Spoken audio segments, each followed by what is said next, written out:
Hello everyone, कैसे हो आप सब लोग। आई होप कि आप सभी बहुत अच्छे होंगे।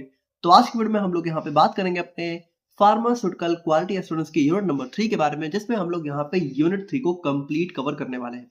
अब अगर हम लोग यहाँ पे यूनिट 3 के सिलेबस को देखें तो यूनिट 3 में हमारे मेनली दो चैप्टर आ जाते हैं। पहला आता है क्वालिटी कंट्रोल, ठीक है, जिसमें हम लोग यहाँ पे बेसिकली जो हमारे पैकेजिंग मटेरियल्स होते हैं और जो कंटेनर्स वगैरह होते हैं उनकी क्वालिटी कंट्रोल टेस्ट की बात करेंगे। एंड दूसरा चैप्टर हमारा आ जाता है गुड लैबोरेटरी प्रैक्टिसेस के ऊपर।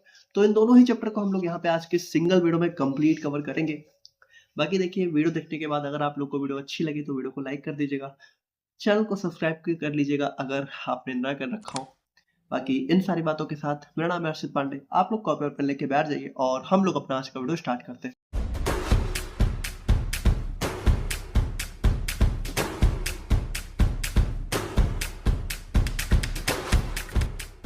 तो बात करें हम लोग यहाँ पे क्वालिटी कंट्रोल टेस्ट के बारे में, तो अब देखो, ये आप लोग के लिए कोई बहुत नया सा वर्ड तो है नहीं भाई। आप लोग ऑलरेडी क्वालिटी कंट्रोल टेस्ट बहुत सारी चीजों के बारे में पढ़ ही चुके हो। आपने बेसिकली इसको कहाँ पढ़ा था? अगर आप लोग को याद हो तो आपने जब टैबलेट्स वाला चैप्टर देखा था तो वहां पे हमने टैबलेट्स का क्वालिटी कंट्रोल टेस्ट देखा था। देखो, क्वालिटी कंट्रोल टेस्ट का मतलब है कि जो भी प्रोडक्ट आप यूज कर रहे हो या फिर जो भी प्रोडक्ट आपने बनाया है उसकी क्वालिटी कितनी अच्छी है, तो उसकी क्वालिटी को चेक करने के लिए जो टेस्ट हम लोग करते हैं वही होता है quality control test. Quality control test का मतलब क्या है कि जो भी हमारा प्रोडक्ट बनकर तैयार हुआ है, जैसे मान लो कोई दवा हमने बनाई, ठीक है, मान लो टैबलेट बनाई, सिरप बनाई या फिर कोई पैरेंटल प्रिपरेशन हमने बनाई, तो जो भी दवा हमने बनाई है क्या वो दवा जिस क्वालिटी की बननी चाहिए उसी क्वालिटी की बनी है कि नहीं बनी है, उसको चेक करने के लिए हम लोग जो जो टेस्ट परफॉर्म करते हैं उन्हीं को बोलते हैं क्वालिटी कंट्रोल टेस्ट। जैसे अगर आप लोग को याद हो तो टैबलेट में हम लोग कौन कौन सा, जैसे एक हम लोग कंटेंट यूनिफॉर्मिटी टेस्ट परफॉर्म करते थे, जिसमें हम लोग देखते थे कि टैबलेट में जो एपीआई है वो सभी बराबर है कि नहीं है। फिर डिसइंटीग्रेशन टेस्ट की टैबलेट जो है बॉडी में जाके जल्दी से टूटेगी कि नहीं टूटेगी। फिर वेट वेरिएशन टेस्ट की जो टैबलेट बनी है उन सभी का वेट एक जैसा है कि नहीं है। तो बेसिकली यहाँ पे हम लोग क्या कर रहे थे कि जो भी हमारी टैबलेट थी, ठीक है, उसका हम लोग देख रहे थे कि उसकी क्वालिटी कितनी अच्छी है। जो टैबलेट हमने बनाई है वो उसी क्वालिटी की बनी है कि नहीं बनी कि जैसे हम चाहते थे, है ना। उसी तरीके से हमने कैप्सूल्स का भी देखा था, पैरेंटल्स का भी देखा था। तो यहाँ पे क्वालिटी कंट्रोल टेस्ट अभी तक देखो, अभी तक बेसिकली अगर आप लोग यहाँ पे देखो तो हमने क्वालिटी कंट्रोल टेस्ट देखा अपनी डोजेज फॉर्म्स का, ठीक है। यानी जैसे जो भी हमारी इंडस्ट्री है, तो इंडस्ट्री में जब हम लोग यहाँ पे अपनी डोजेज फॉर्म को बना लेते हैं, मैन्युफैक्चरिंग जब कर लेते हैं, तो मैन्युफैक्चरिंग करने के बाद जैसे मान लो टैबलेट बनाया, सिरप बनाया, कैप्सूल बनाया, पैरेंटल बनाया, तो ऑप्थेल्मिक प्रिपरेशन बनाई, उन सभी का हम लोग क्या करते थे, बनने के बाद हम लोग क्वालिटी कंट्रोल टेस्ट करते थे, ठीक है। तो ये चीज आपने अभी तक देखी है। लेकिन अब देखो, आज आप लोग क्या देखने वाले हो, आज आप लोग देखने वाले हो quality control test for containers, rubber closures and secondary packaging materials. अब देखो, ये भी बहुत सिंपल सा टॉपिक है भाई। एक बात बताओ, आप लोग यहाँ पे जब भी कोई डोजेज फॉर्म बनाओगे, कोई दवा बनाओगे, तो क्या उसको यहाँ पे सिर्फ बना के ऐसे ही भेज दोगे? उसको बनाने के बाद कि आप लोग यहाँ पे उसको पैक करके भेजोगे? सिंपल सी बात है भाई। आपने मान लो सिरप बनाया, तो सिरप को हम लोग क्या करते हैं कि सिरप को हम लोग यहाँ पे जो भी हमारी सिरप की बॉटल्स होती हैं उनके अंदर फिल करते हैं। जैसे टैबलेट आप लोग बनाते हो, टैबलेट क्या होता है, टैबलेट के हमारे जो टैबलेट का पत्ता आता है ना, पूरा 10 टैबलेट का, 15 टैबलेट का, उसको हम लोग ब्लिस्टर्स बोलते हैं। तो टैबलेट को हम लोग ब्लिस्टर्स में पैक करके भेजते हैं। उसके बाद मान लो पैरेंटल प्रिपरेशन बनाई है, तो उसको हम लोग क्या करते हैं, एम्पूल या फिर वायल्स में पैक करते हैं। ये सारी चीजें आप लोग को पता है। तो ये जो हमारे पैकेजिंग मटेरियल है, अब जैसे मान लो जो सिरप है, ठीक है, अब इस सिरप को जब आप लोग यहाँ पे इस बॉटल में फिल कर रहे हो, तो क्या आप लोग यहाँ पे इस बॉटल का भी क्वालिटी कंट्रोल टेस्ट नहीं परफॉर्म करोगे? बेसिकली मान लो यहाँ पे मान लो सिरप है, ठीक है, अब मान लो आप लोगों ने इसको किसी ग्लास बॉटल में भरा, तो क्या आप लोग यहाँ पे ये नहीं चेक करोगे कि जो ग्लास है कहीं वो लीक तो नहीं कर रहा, कहीं वो फोटो सेंसिटिविटी तो उसके अंदर कैसी है? बेसिकली मान लो आपने यहाँ पे ग्लास बॉटल है, ठीक है, इसमें मान लो आपने सिरप अपना फिल कर दिया। अब पता चले वो सिरप जो है अगर लाइट से खराब हो सकता है, तो कहीं ऐसा तो नहीं है कि ये जो बॉटल है, ठीक है, ये लाइट को अपने अंदर बाहर आने देने जा रही है ना। मतलब बेसिकली कह सकते हो, ऐसा तो नहीं है कि लाइट जो है इसके अंदर बहुत इजिली जो है चली जा रही है और हमारी सिरप को खराब ना कर दे। और क्या आप लोग ये नहीं देखोगे कि जो ग्लास आपने यूज किया है उसकी स्ट्रेंथ कैसी है? मतलब आप लोग को पता है भाई, ग्लास बहुत जल्दी टूट जाता है, लेकिन कुछ कुछ ग्लास होते हैं जो कि बहुत, कह सकते हो, इतनी जल्दी नहीं भी टूटते, और कुछ कुछ होते हैं कि हल्का सा भी इधर उधर हो गया तो तुरंत ही टूट जाते हैं। तो क्या आप लोग ये नहीं चेक करोगे कि जो आप लोग की ग्लास बॉटल है उसकी स्ट्रेंथ कितनी अच्छी है? और उसके बाद लीचिंग। अब आपको पता है जैसे जो ग्लास है, ठीक है, तो ग्लास किसका बना होता है? एल्कली, यानी कि बेस का बना होता है, ठीक है। तो कहीं ऐसा ना हो कि जो आप लोग का सिरप है यानी कि जो आप लोग का एपीआई है, एक्सिपिएंट है, इसके अंदर कहीं एल्कली ना रिलीज हो जाए, कहीं ग्लास से एल्कली जो है इसके अंदर ना आके रिलीज हो जाए। तो बेसिकली यहाँ पे देखिए ये सारी चीजें भी तो हम लोग चेक करेंगे ना, कि जो भी हम लोग यहाँ पे पैकेजिंग मटेरियल यूज कर रहे हैं, जो भी कंटेनर हम लोग यूज कर रहे हैं, वो कंटेनर कितनी अच्छी क्वालिटी का है। भाई इसकी भी तो क्वालिटी हमें चेक करनी है ना। तो इसकी क्वालिटी चेक करने के लिए जो टेस्ट हम लोग परफॉर्म करेंगे उन्हीं को हम लोग बोलते हैं quality control test for containers, rubber closures and secondary packaging material. अब देखो रबर क्लोजर का क्या मतलब है। रबर क्लोजर मतलब यहाँ पे जैसे जो हमारे पेरेंटल प्रिपरेशन होते हैं उनमें जो वायल्स होता है, वायल्स वायल्स आप लोग को पता हो, ठीक है, स्क्रीन पे आप लोग को दिख रहा होगा। तो ये जो वायल्स होते हैं, तो ये वायल्स को क्लोज करने में हम लोग क्या होता है, एक रबर का क्लोजर इस्तेमाल करते हैं। तो ये रबर क्लोजर भी कितना अच्छा है, इसकी क्वालिटी हम लोग चेक करेंगे। और सेकेंडरी पैकेजिंग, अब आपको पता है जैसे मान लो सिरप है, ठीक है। अब सिरप को बनाने के बाद आपने क्या हुआ, डायरेक्टली अब सबसे पहले क्या करोगे, सबसे पहले एक बॉटल में फिल करोगे। और फिर यहाँ पे जैसे ज्यादातर तो नहीं पर कुछ कुछ बॉटल्स होती हैं जिनको यहाँ पे हम लोग क्या होता है, एक जो है एक डिब्बे में पैक करते हैं। जैसे मान लो अगर आप लोग यहाँ पे देखो, ठीक है, तो ये सिरप तो नहीं है पर मान लो एक सनस्क्रीन है, ठीक है। तो इस सनस्क्रीन में क्या है, जैसे देखो इसके अंदर मान लो, देखो जैसे ये हो गया, ये मान लो इस सनस्क्रीन की प्राइमरी पैकेजिंग है, ठीक है। कि मतलब इस पैकेजिंग के क्या है, इस पैकेजिंग के जस्ट अंदर सनस्क्रीन है। लेकिन यहाँ पे देखो अब इसको भी क्या हुआ, इसको भी हमने यहाँ पे देखो ये हो गया, ये होगी प्राइमरी पैकेजिंग। प्राइमरी पैकेजिंग मतलब जो कि हमारी दवा के साथ डायरेक्ट कांटेक्ट में होती है। मतलब देखो जो अब इसके अंदर सनस्क्रीन क्या है, वो डायरेक्टली इसी के अंदर फिल है। लेकिन अब यहाँ पे क्या है, इस सनस्क्रीन को भी, ठीक है, पैक करके और फिर यहाँ पे एक डिब्बे में डाला गया है, ठीक है, इस डिब्बे में डाला गया है। तो ये डिब्बा क्या हो गया, तो ये डिब्बा हो गया इसकी सेकेंडरी पैकेजिंग। तो सेकेंडरी पैकेजिंग मतलब जब हम लोग यहाँ पे प्राइमरी पैकेज को भी किसी डिब्बे के अंदर रख देते हैं तो वो हो जाता है सेकेंडरी पैकेजिंग। अब देखो यहाँ पे मान लो ये सनस्क्रीन है, ठीक है। अब इस सनस्क्रीन को मान लो एक जगह से दूसरी जगह पहुंचाना है, या फिर इसी तरीके से मान लो सिरप होता होगा हमारा। तो अब इस सिरप को एक जगह से दूसरी जगह पहुंचाने के लिए हम लोग एक एक डिब्बा थोड़ी भेजेंगे भाई। हम लोग क्या करते हैं, बहुत सारे इस तरह के डिब्बे लेंगे और उसको एक बहुत बड़े से गत्ते में पैक कर देंगे, ठीक है। तो ये जो गत्ता होता है हमारा जो बेसिकली कार्टन बॉक्स होता है, इसको हम लोग बोलते हैं टर्शरी पैकेजिंग। मतलब देखो सबसे पहले क्या होता है, प्राइमरी किस में पैक होता है, सेकेंडरी में। और बहुत सारे सेकेंडरी पैकेजिंग किसके अंदर होते हैं, टर्शरी पैकेज के अंदर, ठीक है।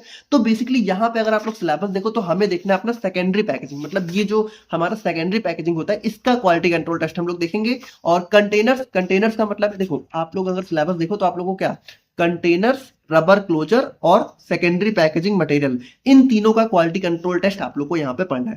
तो कंटेनर्स का क्या मतलब है, कंटेनर्स का मतलब यहाँ पे वही, जैसे मान लो सिरप है, ठीक है, तो सिरप को हम लोग यहाँ पे किस डिब्बे में पैक कर रहे हैं। या फिर ऑइंटमेंट, जैसे ऑइंटमेंट होता है, ठीक है, तो ऑइंटमेंट को भी हम लोग यहाँ पे इस ट्यूब में पैक करते हैं। तो ये ट्यूब भी एक टाइप का कंटेनर है, ठीक है।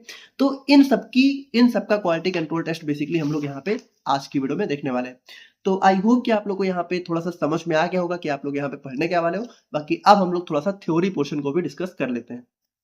तो देखिए अगर हम लोग यहाँ पे क्वालिटी कंट्रोल टेस्ट की बात करें तो आप लोग समझ ही चुके हो कि इसमें हम लोग क्या करते हैं। इसमें हम लोग चेक करते हैं कि जो भी हमारा प्रोडक्ट है, ठीक है, उसकी क्वालिटी, सेफ्टी और परफॉर्मेंस यहाँ पे स्टैंडर्ड स्पेसिफिकेशंस को मीट कर रही है कि नहीं कर रही है, कि वो मतलब बहुत अच्छा है कि नहीं है, उसकी क्वालिटी हम जैसी चाहते थे, जिस स्टैंडर्ड का बनाना चाहते थे उस स्टैंडर्ड का है कि नहीं है। तो उसके लिए हम लोग क्या करते हैं, क्वालिटी कंट्रोल टेस्ट परफॉर्म करते हैं।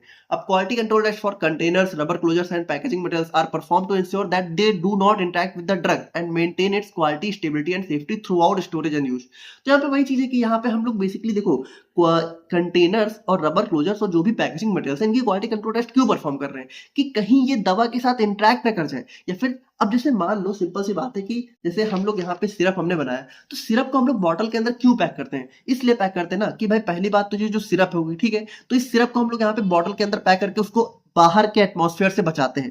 जैसे मान लो सिरप को आपने खुला रख दिया, तो खुले में क्या होगा कि भाई हमारा जो एटमॉस्फेयर में बहुत सारी गैसेज हैं, ठीक है, CO2 वगैरह है, और हमारा एटमॉस्फेयर में मॉइस्चर रहता है, तो वो सारी चीजें क्या होगा, वो सारी चीजें सिरप को खराब कर देंगी। उन सबसे बचाने के लिए हम लोग यहाँ पे क्या होता है कि इसको इस डिब्बे में डालते हैं, इस कह सकते हो ग्लास कंटेनर में डालते हैं। लेकिन कहीं ऐसा ना हो कि इस ग्लास कंटेनर से ही हमारा कुछ जो है, जैसे ग्लास किसका बना होता है, अल्कली का, तो अल्कली इसमें ना रिलीज हो जाए। तो वो सारी चीजें हमें चेक करनी होंगी ना भाई। पता चले जिस चीज से बचाने के लिए हम लोग यहाँ पे कंटेनर में सिरप को डाल रहे हैं तो कंटेनर अलग ही जो है अपना कुछ खराब कर दे, है ना, मतलब वो दूसरी तरीके से और ही खराब कर दे हमारी दवा को। तो इन सभी चीजों से बचने के लिए हम लोग क्या करते हैं, सबसे पहले हमारे जो भी हमारा बेसिकली कंटेनर होता है उसकी हम लोग यहाँ पे क्वालिटी, स्टेबिलिटी और सेफ्टी को चेक करने के लिए उसका क्वालिटी कंट्रोल टेस्ट परफॉर्म करते हैं। आई होप कि आप लोग यहाँ पे समझ गए होंगे। बाकी देखिए अगर हम लोग यहाँ पे पैकेजिंग मटेरियल्स की बात करें तो देखो थोड़ा सा पैकेजिंग मटेरियल को डिस्कस कर लेते हैं। जैसे आप लोग को पता है कि अब आप देखो जैसे सिंपल सी बात है, चाहे कंटेनर हो, ठीक है, चाहे रबर क्लोजर हो, चाहे हमारा सेकेंडरी पैकेजिंग मटेरियल हो, ये सभी एक टाइप के हैं तो पैकेजिंग मटेरियल ही। जैसे कंटेनर क्या है, कंटेनर प्राइमरी पैकेजिंग है ना। और उसके बाद रबर क्लोजर भी हमारे टाइप का प्राइमरी पैकेजिंग के अंदर ही आ जाता है। उसके बाद हमारा ये जो बॉक्सेज होते हैं ये हमारा सेकेंडरी पैकेजिंग में आ जाते हैं। तो देखो पैकेजिंग हमारी बेसिकली 3 टाइप की होती है। अब इन तीनों को भी हमने ऑलरेडी थोड़ा-सा देख ही लिया है, ठीक है? तो बस आप लोग थोड़ा-सा देख लो। जैसे प्राइमरी पैकेजिंग क्या होता है, डायरेक्टली हमारा ड्रग के साथ कॉन्टैक्ट में होता है, मेन प्रोडक्शन प्रोवाइड करता है। जैसे टैबलेट के लिए हमारे ब्लिस्टर पैक्स आते हैं, सिरप के लिए बॉटल हो गया, इंजेक्शन के लिए वायल एम्पूल हो गया। सेकेंडरी पैकेजिंग मतलब क्या होता है कि जो हमारी प्राइमरी पैकेजिंग को आउटर कवरिंग प्रोवाइड करते हैं, है ना? प्राइमरी पैकेजिंग इनके अंदर रखी जाती है, जैसे कि कार्टन बॉक्स हो गया, लीफलेट्स। अब लीफलेट्स का क्या मतलब है, जैसे कुछ-कुछ सिरप के बॉक्सेज अगर आपने कभी देखे हो, जो सिरप डिब्बे में मिलता है, तो उसमें एक पर्चा भी निकलता है। उस पर्चे में लिखा होता है कि इस सिरप को कितना इस्तेमाल करना है ना? तो उसको बोलते हैं लीफलेट्स, ठीक है? लीफलेट्स मतलब जिसमें इंस्ट्रक्शन लिखा होता है कि कितना यूज़ करना है, कैसे यूज़ करना है। और टर्शियरी पैकेजिंग, तो टर्शियरी पैकेजिंग मतलब वही जो हमारे बहुत बड़े-बड़े बॉक्सेज होते हैं, जिसको बल्क हैंडलिंग के लिए, मतलब एक जगह से दूसरी जगह पहुँचाने के लिए जिसको हम लोग यहाँ पे यूज़ करते हैं। जैसे कोरुगेटेड बॉक्सेज हो गए, कंटेनर्स हो गए। तो देखिए ये हमारे यहाँ पे हो जाते हैं पैकेजिंग मटेरियल्स। बाकी अब हम लोग यहाँ पे बात करते हैं मेनली कंटेनर्स के बारे में, जिसका क्वालिटी कंट्रोल टेस्ट हमें यहाँ पे पढ़ना है। तो देखिए बात करें हम लोग यहाँ पे कंटेनर्स की, तो ये हमारे क्या होते हैं, ये हमारे बेसिकली प्राइमरी पैकेज होते हैं जो कि हमारी दवाओं को क्या करते हैं, प्रोटेक्ट करते हैं हमारे जो भी एक्सटर्नल फैक्टर्स जैसे कि मॉइस्चर, लाइट, कंटामिनेशन। भाई सिंपल सी बात है, हम लोग यहाँ पे दवाओं को पैक क्यों करते हैं, सिरप मान लो सिरप है तो उसको बॉटल में क्यों डालेंगे, हमारा टैबलेट है उसको ब्लिस्टर में क्यों डालेंगे, ताकि वो हमारा जो है, हमारे जो टैबलेट है, सिरप है, इन सबको मॉइस्चर, लाइट, कंटामिनेशन, ठीक है, जो भी कह सकते हो इम्प्योरिटी है हमारे आसपास, उन सभी से बचा सके। अब मोस्ट कॉमन टाइप के मेटल की बात करें तो हमारा ग्लास, प्लास्टिक और मेटल, ये तीनों हमारे मोस्ट कॉमनली यूज्ड जो है कंटेनर के मटेरियल्स होते हैं। सबसे पहले बात करते हैं ग्लास के बारे में, जो कि सबसे ज्यादा कह सकते हो most commonly used packaging material है। अब हालांकि आप देखोगे तो ऑल्दो आज के दिन में प्लास्टिक सबसे ज्यादा यूज होता है, जैसे सिरप वगैरह भी प्लास्टिक के बॉटल्स में ही ज्यादा आती है, बट फिर भी ग्लास हमारा बहुत ही प्रिफर्ड माना जाता है, कि मतलब ये बहुत ही प्रिफर्ड पैकेजिंग मटेरियल है, क्योंकि ये हमारा सबसे कह सकते हो आइडियल पैकेजिंग मटेरियल होता है, क्योंकि ये हमारा लीचिंग वगैरह बहुत कम होता है अगर इसका बहुत अच्छा वाला फॉर्म आप लोग यूज करो। जैसे इसमें भी टाइप होते हैं, तो भी हम लोग देखेंगे। बाकी आप लोग ये समझो कि हमारा जो है केमिकली इनर्ट होता है ना। केमिकल रिएक्शन बहुत मुश्किल से ही, जैसे ग्लास कभी भी केमिकल रिएक्शन करा आप लोगों ने बहुत ही कम ही सुना होगा। जैसे ग्लास बना तो एल्कली का ही होता है, लेकिन एल्कली कभी मतलब बहुत कम ही रिलीज होती है, ऐसा ऐसा नॉर्मली नहीं देखा जाता कि बहुत ज्यादा एल्कली रिलीज हो रही है। और इम्परमिएबल होता है, मतलब यहाँ पे ग्लास के अंदर जो है चीजें अंदर बाहर जल्दी नहीं आ पाती हैं। और उसके बाद ट्रांसपेरेंट होता है। अब आपको पता है ग्लास जनरली क्या होते हैं, व्हाइट कलर के होते हैं, ट्रांसपेरेंट होते हैं। बाकी हमारे कलरफुल ग्लास भी देखने को मिलते हैं, जैसे एक एम्बर कलर का ग्लास आता है, वो हमारा क्या होता है, वो लाइट से प्रोटेक्शन प्रोवाइड करता है और making it suitable for storing many drug, ठीक है। तो यहाँ पे ग्लास जो है बहुत ही बेटर जो है एक हमारा कंटेनर जो है साबित हो जाता है। अब प्रॉपर्टीज की बात करें तो हमारा नॉन रिएक्टिव होता है, ठीक है, ज्यादातर ड्रग्स के साथ यहाँ पे रिएक्शन बिल्कुल नहीं करता है। उसके बाद यहाँ पे गैस है जो मॉइस्चर से इम्परमिबल, मतलब ऐसा नहीं है कि ग्लास के अंदर कोई भी गैस या मॉइस्चर चला जाए, ग्लास के अंदर कुछ भी जो है इजिली नहीं जा सकता। बहुत ही अच्छा प्रोडक्शन स्टेबिलिटी प्रोवाइड करता है। ट्रांसपेरेंट भी होता है, एम्बर भी होता है। एम्बर मतलब लाइट रेजिस्टेंट, जैसे मान लो कोई दवा है, अगर वो फोटो सेंसिटिव है, मतलब अगर उसको लाइट से कोई प्रॉब्लम है, तो एम्बर कलर का ग्लास आता है। एम्बर मतलब कि थोड़ा सा ब्राउन कलर का आपने देखा होगा ग्लास आता है, ठीक है, ब्राउन कलर के हमारे सिरप्स आपने देखे होंगे, ठीक है, ब्राउन ग्लास में, तो वो हमारे एम्बर, बेसिकली एम्बर ग्लासेज होते हैं जो कि लाइट रेजिस्टेंट होते हैं। और यहाँ पे इनको हम लोग, यहाँ पे क्या होता है कि ग्लास को हम लोग बहुत इजीली स्टरलाइज और रीयूज कर सकते हैं। अच्छा, जैसे अगर आपने बचपन में कभी जो है आप लोग के किराने की दुकान में आसपास आपने देखा होगा कि थम्स अप वगैरह की वो 10-15 रुपए की ग्लास की बॉटल्स आती थी, ठीक है, तो उनको पी के क्या होता था, उनको पी के दोबारा से जो है आप लोग को वापस करना होता था। तो बेसिकली वो क्या होता था भाई, कि वो यहाँ पे दोबारा से उनको धुल धाल के दोबारा से उसी में तो फिल किया जाता था। तो यहाँ पे वही चीज है कि ग्लास को हम लोग यहाँ पे रीयूज भी कर सकते हैं। बाकी टाइप्स ऑफ ग्लास की बात करें तो देखो अब ज्यादा डिटेल में हम लोग नहीं पढ़ रहे हैं, क्योंकि ये सब चीजें ऑलरेडी अभी जस्ट आपने पढ़ी है 5th सेम में। भाई लास्ट ही यूनिट था आप लोग का, 4th यूनिट था पेरेंटल प्रोडक्ट, और 5th यूनिट था आप लोग का जो है पैकेजिंग मटेरियल, तो वहां पे आपने पढ़ा था ग्लास के बारे में। तो मेनली 4 टाइप के ग्लास हमें देखने को मिलते हैं, टाइप 1, टाइप 2, टाइप 3, टाइप 4। ये सभी आप लोगों को पता है, होने चाहिए, ठीक है, अगर नहीं है तो होने चाहिए, और नहीं है तो जान लो। सिर्फ जैसे टाइप 1 हो गया बोरोसिलिकेट, देखो आप ये समझो टाइप 1 सबसे अच्छा, टाइप 2 थोड़ा सा कम, टाइप 3 उससे कम, और टाइप 4 हमारा बहुत ही खराब होता है, मतलब बहुत ही नहीं बट मतलब अच्छा नहीं होता बहुत ज्यादा। तो टाइप 1 कह सकते हो हमारा सबसे ज्यादा बेटर क्लास होता है, ठीक है। ये सिलिका और बोरॉन ऑक्साइड से मिलकर बना होता है, और इस बहुत ही हाई केमिकल और थर्मल रेजिस्टेंस होती है, मतलब ये सबसे बेस्ट क्लास होता है। ये बिल्कुल भी एल्कली को रिलीज नहीं करता है, और ये हमारा पैरेंटल इंजेक्शन और सेंसिटिव ड्रग्स के लिए हम लोग यहाँ पे इसी का यूज करते हैं। अब टाइप 2 हमारा ट्रीटेड सोडा लाइम ग्लास होता है, ठीक है, और यहाँ पे इसकी जो सरफेस होती है बेसिकली वो सल्फर डाइऑक्साइड से ट्रीट करी जाती है, ताकि जो है एल्कली कम से कम रिलीज हो। एल्कली मतलब बेस, देखो ग्लास जो है बेस से मिलके बना होता है, एल्कली से मिलके बना होता है, तो वो एल्कली ग्लास से रिलीज ना हो, हम लोग यहाँ पे चाहते यही है कि जो एल्कली है वो ग्लास से रिलीज ना हो। देखो ग्लास में बस यही प्रॉब्लम हो सकती है कि ग्लास से एल्कली रिलीज हो सकती है। जैसे अभी आप लोग इसके जब टेस्ट देखोगे तो उसके टेस्ट में भी ज्यादातर आप लोग को यही सारे टेस्ट देखने को मिलेंगे। तो यहाँ पे देखो हालांकि टाइप 2 भी काफी अच्छा होता है ना, इसकी भी केमिकल रेजिस्टेंस बहुत अच्छी होती है, लेकिन टाइप 2 से थोड़ी सी कम होती है। और एसिडिक, न्यूट्रल और एक्वस प्रिपरेशन के लिए बहुत ही अच्छा होता है। और यहाँ पे आईवी फ्लूइड्स और इंजेक्शन हम लोग यहाँ पे जनरली इसी में फिल करते हैं। टाइप 3 की बात करें तो हमारा सोडा लाइम ग्लास होता है। अब ये सोडियम और कैल्शियम यहाँ पे जो है कह सकते हो कंटेन करता है। अब इसकी केमिकल रेजिस्टेंस मॉडरेट होती है ना, बहुत खराब भी नहीं होती लेकिन बहुत अच्छी भी नहीं होती है टाइप 1 टाइप 2 के कंपेयर में। और इसमें थोड़ी बहुत अल्कली रिलीज हो सकती है, और इसको जनरली इसीलिए हम लोग क्या होता है पैरेंटरल में कभी भी इसका यूज नहीं करते, इसका यूज हम लोग यहाँ पे सिरप और टैबलेट के लिए करते हैं। और टाइप 4 की बात करें तो ये बहुत ही लोवेस्ट केमिकल रेजिस्टेंस होता है, मतलब इसमें अल्कली रिलीज होने के चांस सबसे ज्यादा है। और यहाँ पे पैरेंटल यूज के लिए बिल्कुल भी गलती से भी इसका यूज नहीं कर सकते। अब इसका यूज जनरली हम लोग यहाँ पे फार्मास्यूटिकल प्रिपरेशन में करते ही नहीं है, नॉन फार्मास्यूटिकल और एक्सटर्नल प्रिपरेशन के लिए हम लोग यहाँ पे इसका यूज करते हैं। तो ये हमारे ग्लास के टाइप हो गए। बाकी अब हम लोग आते हैं अपने मेन टॉपिक पे, जो कि हमारा होता है quality control test for glass. तो यहाँ पे देखिए क्वालिटी कंट्रोल टेस्ट का मतलब है कि हम लोग यहाँ पे चेक करेंगे कि जो ग्लास हम लोग यहाँ पे यूज करने वाले हैं वो ग्लास कितना अच्छा है, उसकी क्वालिटी कितनी अच्छी है। तो देखिए उसकी क्वालिटी को चेक करने के लिए हमारे पास ये सारे कुछ टेस्ट दे रखे हैं, ठीक है। तो अब इनको एक ही करके देखते हैं। सबसे पहला टेस्ट आ जाता है केमिकल रेजिस्टेंस टेस्ट।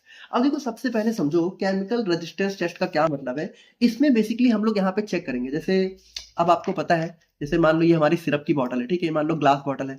अब इसमें आप लोग क्या करते हो, इसमें आप लोग लिक्विड डोजेज फॉर्म फिल करते हो, है ना। अब इसमें मान लो जैसे लिक्विड डोजेज फॉर्म है तो उसमें एपीआई होगा, एक्सिपिएंट होगा। अब भाई एपीआई हो चाहे एक्सिपिएंट हो, ये सभी किसी ना किसी केमिकल सब्सटेंस से मिलकर बने हैं। तो कहीं ऐसा ना हो कि जो आप लोग की सिरप की बॉटल है, ठीक है, मतलब बेसिकली जो ग्लास बॉटल है, कहीं ये एपीआई या एक्सिपिएंट इस ग्लास बॉटल से रिएक्ट ना कर जाए। हम लोग उसको चेक करते हैं केमिकल रेजिस्टेंस टेस्ट में। मतलब इसमें बेसिकली हम लोग यहाँ पे चेक करते हैं कि मान लो जो भी हमारा एपीआई या एक्सिपिएंट है, तो उसमें से कोई केमिकल यहाँ पे ग्लास से जो है कह सकते हो इंटरेक्ट ना कर जाए। या फिर बाहर भी मान लो ग्लास जो है बाहर ही रखा हुआ है, ठीक है, तो कहीं ऐसा ना हो कि बाहर से कोई गैस वगैरह आए, ठीक है, और वो ग्लास से रिएक्ट कर जाए। तो ये सारी चीजें हम लोग चेक करते हैं कि ग्लास जो है कहीं रिएक्ट तो नहीं कर रहा है, मतलब वो रिएक्शन तो नहीं कर रहा है जो है किसी भी एपीआई से, एक्सिपिएंट से या फिर किसी अनदर गैस से। तो अब देखो ये जो केमिकल रेजिस्टेंस टेस्ट होता है इसको हम लोग दो तरीके से कर सकते हैं। एक होता है पाउडर्ड ग्लास टेस्ट, एक होता है वाटर अटैक टेस्ट। तो दोनों में ही हम लोग यही चेक करते हैं। बाकी हम लोग सबसे पहले बात करते हैं अपने पाउडर्ड ग्लास टेस्ट के बारे में। देखो बहुत ही सिंपल है, इतना सिंपल है, बस आप लोग को स्टेप्स ध्यान रखने हैं, बहुत ध्यान से देखना। देखो सबसे पहले हम लोग क्या करते हैं, पाउडर्ड ग्लास टेस्ट का मतलब है इसमें हम लोग यहाँ पे सबसे पहले जो हमारा ग्लास कंटेनर है, जैसे मान लो ये हमारा सिरप का ग्लास है, ठीक है, मतलब ये हमारा कंटेनर है, तो इसको हम लोग सबसे पहले लेंगे, इसको हम लोग यहाँ पे वॉश करेंगे, किससे, प्योरीफाइड वाटर से, ठीक है। तो हमने इसको सबसे पहले वॉश कर लिया। अब वॉश करने के बाद देखो क्या करेंगे, बहुत ध्यान से देखना। Containers are crushed using mortar and pestle and converted into fine powders. हम लोग करेंगे क्या, बहुत ध्यान सुनो। ये जो हमारी ग्लास बॉटल थी इसको हम लोग यहाँ पे क्या करेंगे, इसको हम लोग पाउडर के फॉर्म में कन्वर्ट कर देंगे। कैसे, भाई सिंपल सी बात है। इसको अब आप लोग को पता है ग्लास बहुत आसानी से टूट जाता है, तो ग्लास को तोड़ने के बाद आप लोग क्या करो, उसको एकदम पीस दो, ठीक है, मतलब उसको एकदम क्रश कर दो। तो क्रश कर दोगे तो क्या होगा, वो ग्लास जो है बिल्कुल पाउडर्स के फॉर्म में कन्वर्ट हो जाएगा, समझ गए। तो हम लोग को क्या करना है, ग्लास को जो है क्रश करना है और पाउडर्स में कन्वर्ट कर लेना है।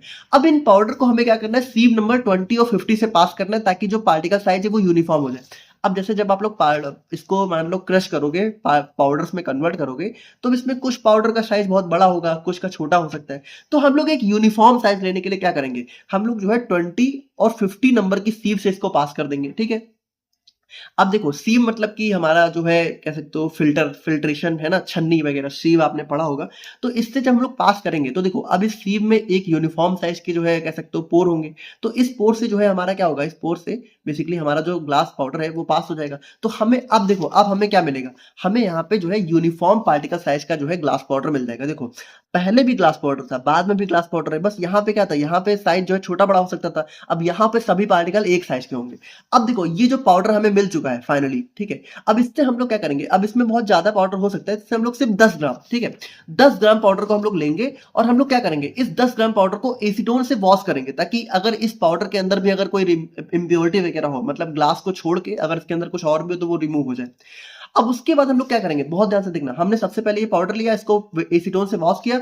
अब हम लोग यहाँ पे एक अपना बीकर लेंगे, ठीक है, और उसमें 50 ml वाटर फिल करेंगे, और 50 ml वाटर में हम लोग क्या करेंगे, इस 10 ग्राम ग्लास को डाल देंगे। बहुत ध्यान से समझना, हमने क्या किया, 50 ml प्योरीफाइड वाटर लिया, और यहाँ पे अपने जो है ये जो 10 ग्राम पाउडर हमने लिया था, बेसिकली जो ग्लास का पाउडर था, इसको हमने क्या हुआ, इसी में डाल दिया। इसमें डालने के बाद हम लोग क्या करेंगे, इसको हम लोग यहाँ पे ऑटोक्लेव में रख देंगे। ऑटोक्लेव मतलब जो टेम्परेचर, बेसिकली कह सकते हो इसको बहुत ही हाई टेम्परेचर पर रख देंगे। कितने में, 121 डिग्री सेल्सियस पे, कितने, 30 मिनट के लिए, ठीक है। मतलब हमने क्या किया, बहुत ध्यान से देखना, हमने सबसे पहले जो है इसको सीव से फिल्टर किया, यूनिफॉर्म साइज के ग्लास पाउडर मिला, इसमें से 10 ग्राम पाउडर हमने लिया, एसीटोन से वॉश किया, उसके बाद जो है 50 ml वाटर में, ठीक है, हमने डाल दिया।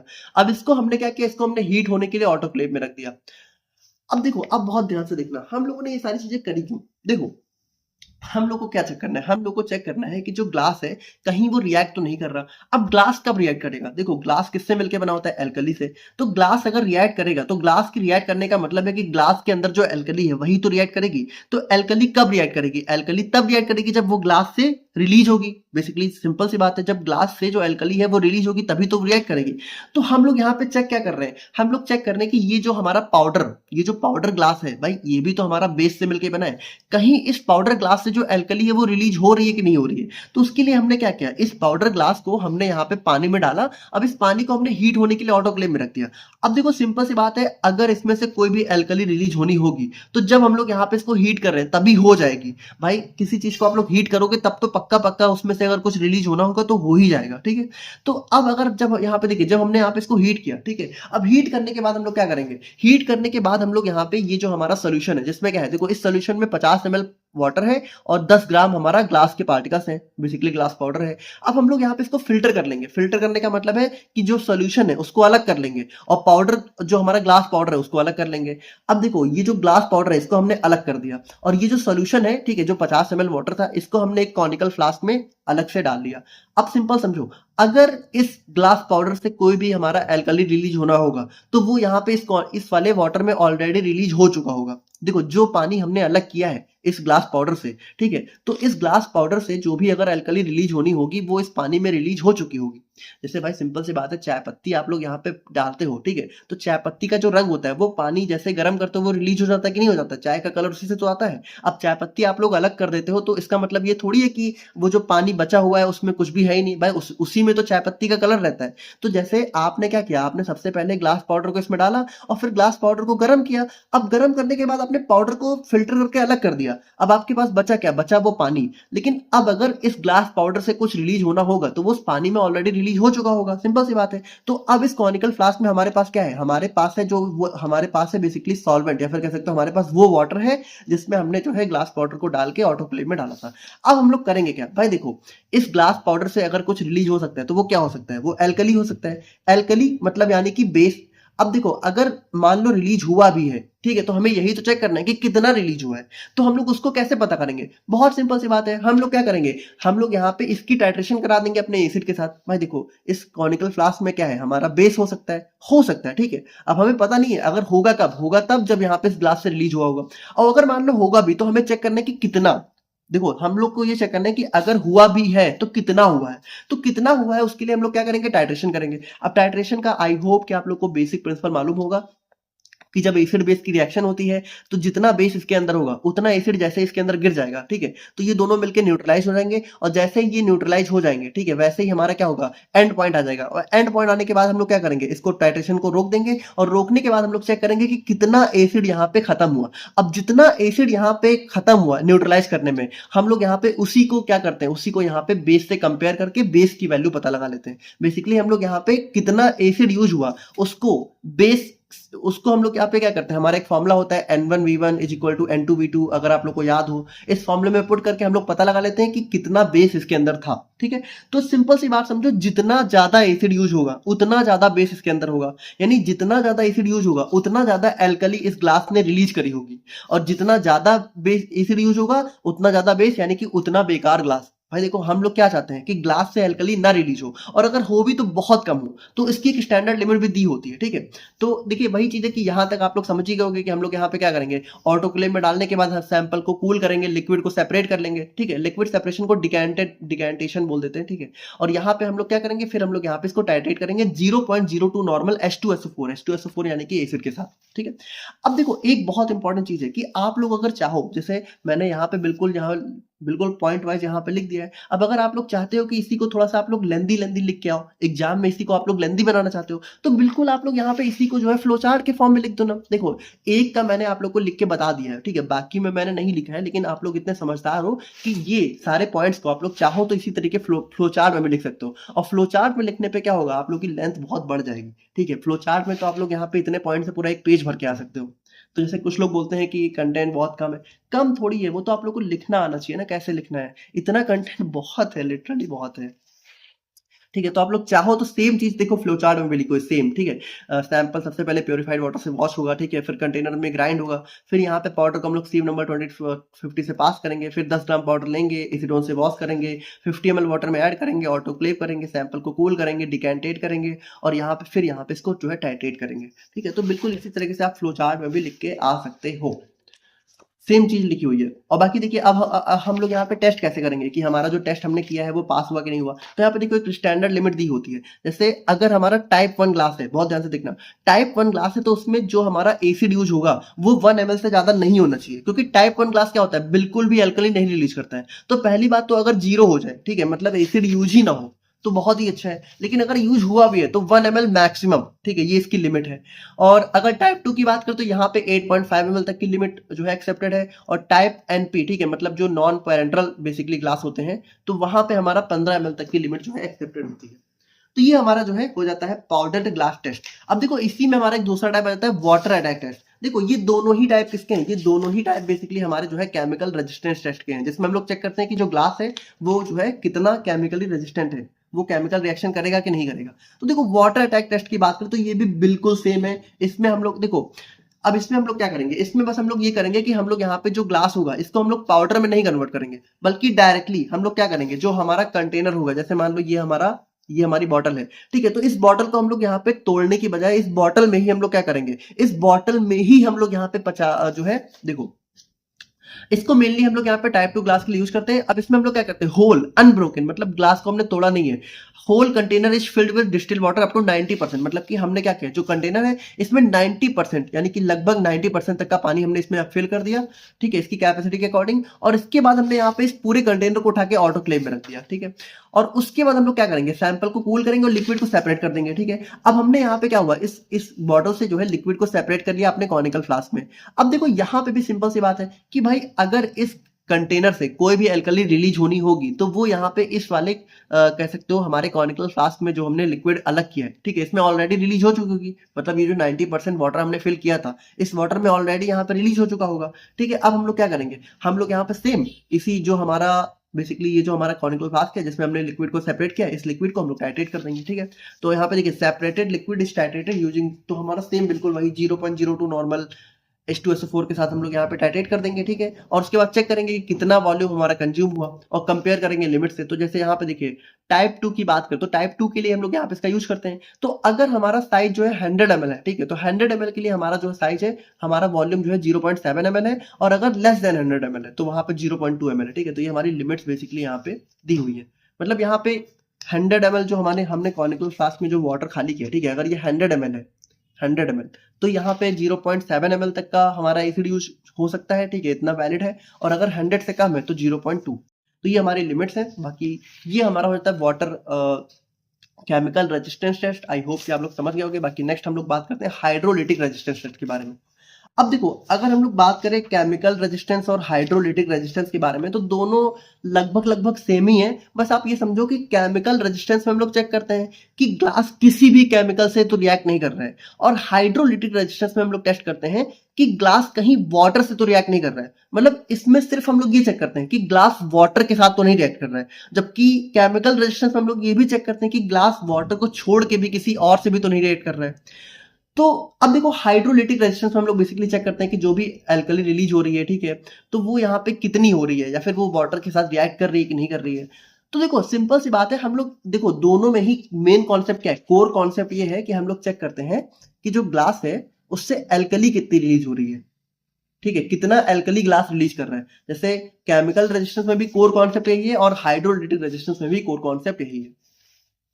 अब प्रोसीजर की बात करें तो हम लोग क्या करते हैं, सबसे पहले हम लोग कंटेनर को जो है CO2 फ्री मतलब कार्बन फ्री वाटर से जो है 3 बार धुलते हैं और फिर सेम मतलब यही सेम कार्बन फ्री वाटर हम लोग यहाँ पे इस कंटेनर में फिल कर देते हैं। मतलब ये जो हमारा ग्लास कंटेनर है इसमें हमने फिल कर दिया और फिर हम लोगों ने क्या किया, इसको बहुत ध्यान से देखना, सबसे पहले हमने ऑटोक्लेव में 100 डिग्री सेल्सियस पर 10 मिनट के लिए रखा।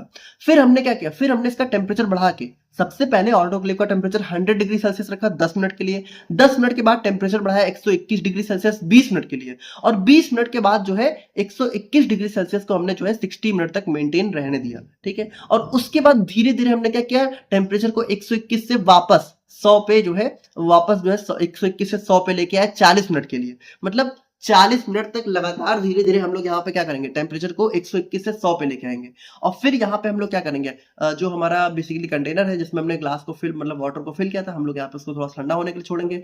फिर हम लोग यहाँ पे जो भी हमारा सोल्यूशन है उसको अलग करके 0.01 ml HCl से टाइट्रेट करेंगे और हम लोग यहाँ पे एक ब्लैंक टेस्ट परफॉर्म करेंगे, ठीक है। अब देखो अगर आप लोग को याद हो तो ब्लैंक टाइट्रेशन एक होती है, ठीक है, तो यहाँ पे ब्लैंक टाइट्रेशन का कॉन्सेप्ट है। तो अब हम लोग यहाँ पे बेसिकली यहाँ पे चेक करेंगे कि कितना HCl यहाँ पे रिलीज हुआ, ठीक है, उसको हम लोग यहाँ पे एल्कली से कंपेयर करके अमाउंट ऑफ एल्कली पता लगा देंगे। तो देखो बिल्कुल सेम ही है, बाकी यहाँ पे बहुत ज्यादा लिमिट्स वगैरह हम लोग डिस्कस नहीं कर रहे क्योंकि ये इतना इंपॉर्टेंट भी नहीं है।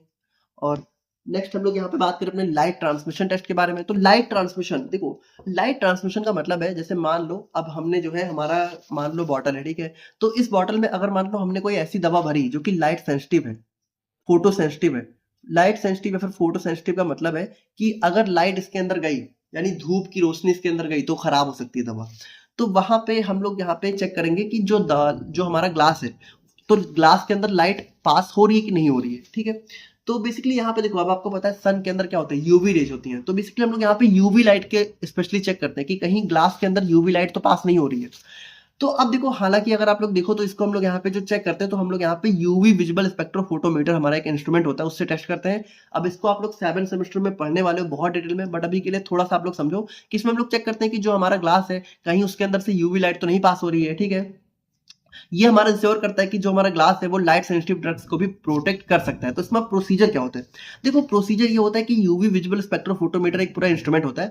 तो अब उतना डिटेल में तो हम लोग नहीं समझेंगे, बट आप लोग सिंपली समझो इसमें होता क्या है। देखो एक हमारी लाइट होती है, एक हमारा लाइट सोर्स होता है। लाइट सोर्स मतलब कि जहां से लाइट पास होती है। तो यहाँ इस लाइट सोर्स से हम लोग क्या करते हैं, यूवी लाइट को पास करते हैं। और यूवी लाइट को जब हम लोग पास करते हैं तो हम लोग क्या देखते हैं, हम लोग चेक करते हैं कि जो कंटेनर है, ग्लास का कंटेनर है, इसमें से कितनी यूवी लाइट जो है जब हमने यहाँ पे डाली तो कितनी जो है यूवी लाइट यहाँ पे बाहर निकल गई। मतलब आप सिंपली समझो, हम लोग चेक करते हैं कि जब यूवी लाइट हमने पास करी तो कितनी लाइट यहाँ पे ग्लास के आर पार हो गई, ठीक है। तो जब ग्लास के लाइट आर पार हो जाए तो इसको बोलते हैं ट्रांसमिशन। तो बेसिकली हम लोग चेक करते हैं कि कितनी लाइट जो है ट्रांसमिट हो गई। अब देखो तीन चीजें हो सकती है जब हम लोग यूवी लाइट को पास कर रहे हैं। तो एक हो सकता है कि जो लाइट है वो यहाँ पे ग्लास एब्जॉर्ब कर ले, मतलब ग्लास जो है उसको अपने अंदर आने ही ना दे, वो एब्जॉर्ब कर ले। दूसरी चीज हो सकती है कि वो जो है लाइट को रिफ्लेक्ट कर दे, मतलब जब लाइट यहाँ पे ग्लास से टकराए तो वो रिफ्लेक्ट हो जाए, मतलब वो वापस चली जाए। और तीसरी चीज हो सकती है कि जो लाइट है वो ग्लास के आर पार हो जाए। तो अब देखो, अगर जो लाइट है वो ग्लास के आर पार हो गई तो आर पार होने का मतलब क्या है, आर पार होने का मतलब ये है कि लाइट जो है ग्लास के अंदर भी गई। और ग्लास के अंदर ही क्या होगा, ग्लास के अंदर ही तो हमारा जो है हमारा जो सिरप है वो होगा। तो अगर जो लाइट है वो ट्रांसमिट हो गई ग्लास से, इसका मतलब क्या है, इसका मतलब वो लाइट जो है हमारी दवाओं को खराब कर सकती है। तो यहाँ पे देखिए, जब हम लोग यहाँ पे basically light transmission test perform करते हैं तो हम लोग चेक करते हैं कि ट्रांसमिशन कितना कम है। जितना ज्यादा कम ट्रांसमिशन होगा, low light transmission is equal to good production. तो देखो जितनी सिंपल सी बात है, जितनी कम लाइट पास होगी इस ग्लास से उतना ज्यादा बेटर हमारा लाइट प्रोडक्शन देगा ग्लास। क्योंकि देखो अगर पास हो गई तो इसका मतलब क्या है कि लाइट जो है ग्लास के अंदर तक गई है तभी तो पास हुई है। तो यहाँ पे ये हमारा हो जाता है लाइट ट्रांसमिशन टेस्ट। उसके बाद देखिए नेक्स्ट हम लोग बात करें अपने थर्मल शॉक टेस्ट के बारे में। तो देखो थर्मल शॉक में हम लोग यहाँ पे चेक करते हैं कि जो ग्लास है, ठीक है, वो बेसिकली यहाँ पे कितना टेम्परेचर ठीक है, यहाँ पे to withstand sudden temperature change, मतलब कि अगर अचानक से, जैसे मान लो कभी ग्लास मान लो जो है बहुत ही हाई टेम्परेचर पे रखा हुआ है और कभी मान लो टेम्परेचर बहुत ही कम हो जा रहा है, तो कहीं ऐसा ना हो कि टेम्परेचर कम ज़्यादा होने से ग्लास टूट जाए, क्योंकि आप लोगों को ना पता हो तो टेम्परेचर अगर बहुत ज़्यादा अचानक से कम ज़्यादा हो तो ग्लास जो है टूटने के चांसेस होते हैं।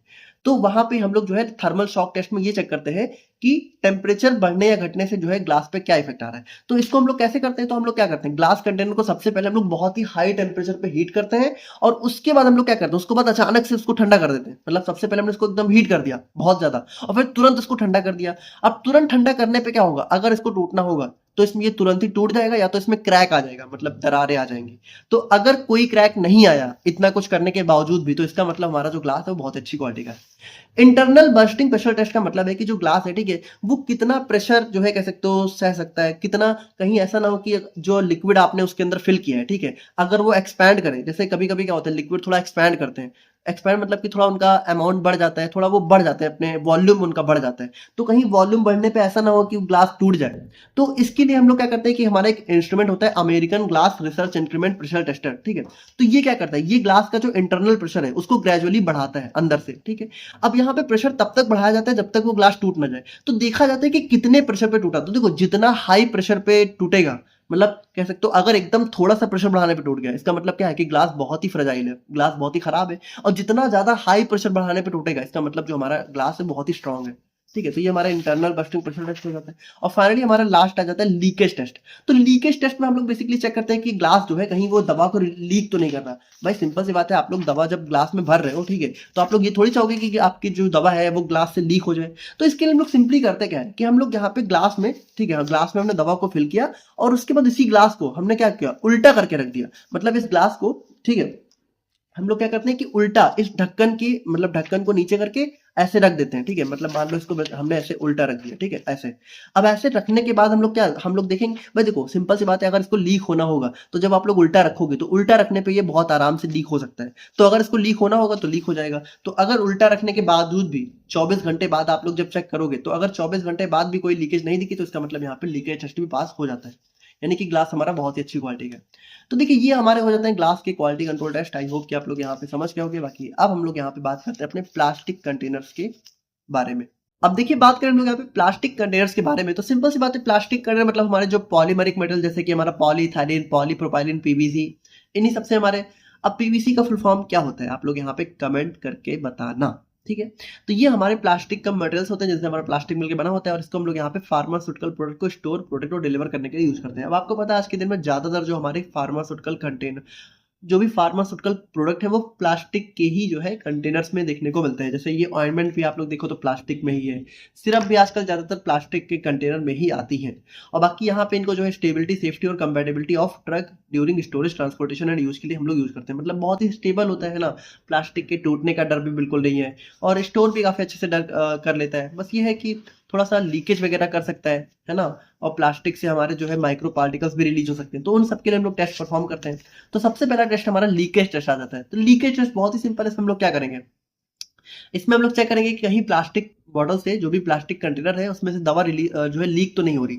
तो हम लोग इसको दो तरीके से कर सकते हैं। देखो पहला तो सेम तरीका यही है कि आप लोग जो भी प्लास्टिक का कंटेनर है उसको उल्टा करके रख दो, ठीक है। मतलब जब आप लोग यहाँ पे मान लो जो भी हमारा प्लास्टिक का जो है कंटेनर है, ठीक है, तो मान लो ये कंटेनर है, ठीक है, तो इसको इन्वर्ट करके मतलब उल्टा करके रख दो। अब उल्टा करने पे अगर कुछ रिलीज हुआ तो इसका मतलब यहाँ पे क्या है, लीकेज हो रही, नहीं हुआ तो नहीं हो रही। और दूसरा तरीका है कि आप लोग यहाँ पे इसको वैक्यूम में रख दो। अब देखो वैक्यूम में रखने पे क्या होगा, वैक्यूम में रखने पे अगर इसमें से लीक हो रही होगी कुछ भी, तो बबल्स का फॉर्मेशन होगा। तो अगर बबल्स का फॉर्मेशन हो गया वैक्यूम में, इसका मतलब लीक हो रहा है, अगर नहीं हुआ इसका मतलब नहीं हो रहा है। तो ये हमारा लीकेज टेस्ट हो जाता है। उसके बाद देखिए नेक्स्ट हम लोग यहाँ पे बात करें तो हमारा आता है कोलैप्सिबिलिटी टेस्ट। अब देखो कोलैप्सिबिलिटी का मतलब है, देखो कोलैप्स मतलब होता है कि दबाने पे, कह सकते हो, देखो कोलैप्सिबिलिटी टेस्ट में हम लोग ये चेक करते हैं, जैसे मान लो ये ट्यूब है, ठीक है, तो इस ट्यूब का पर्पस क्या है कि इस ट्यूब में जब आप लोग मान लो जो भी मटेरियल निकालना होता है तो इस ट्यूब को आप लोग ऐसे दबाते हो, ठीक है। तो दबाने के बाद क्या होता है, दबाने के बाद यहाँ से मतलब ये खुली होती है, इसमें से जो है मटेरियल हमारा बाहर आता है ना, जो भी प्रोडक्ट है वो दबाने पे ही तो बाहर आता है। तो बेसिकली कोलैप्सिबिलिटी टेस्ट में हम लोग ये चेक करते हैं कि जब आप लोग इसको दबा रहे हो, देखो इसको जब आप लोग ऐसे दबाते हो ना, इसको बोलते हैं कोलैप्स करना।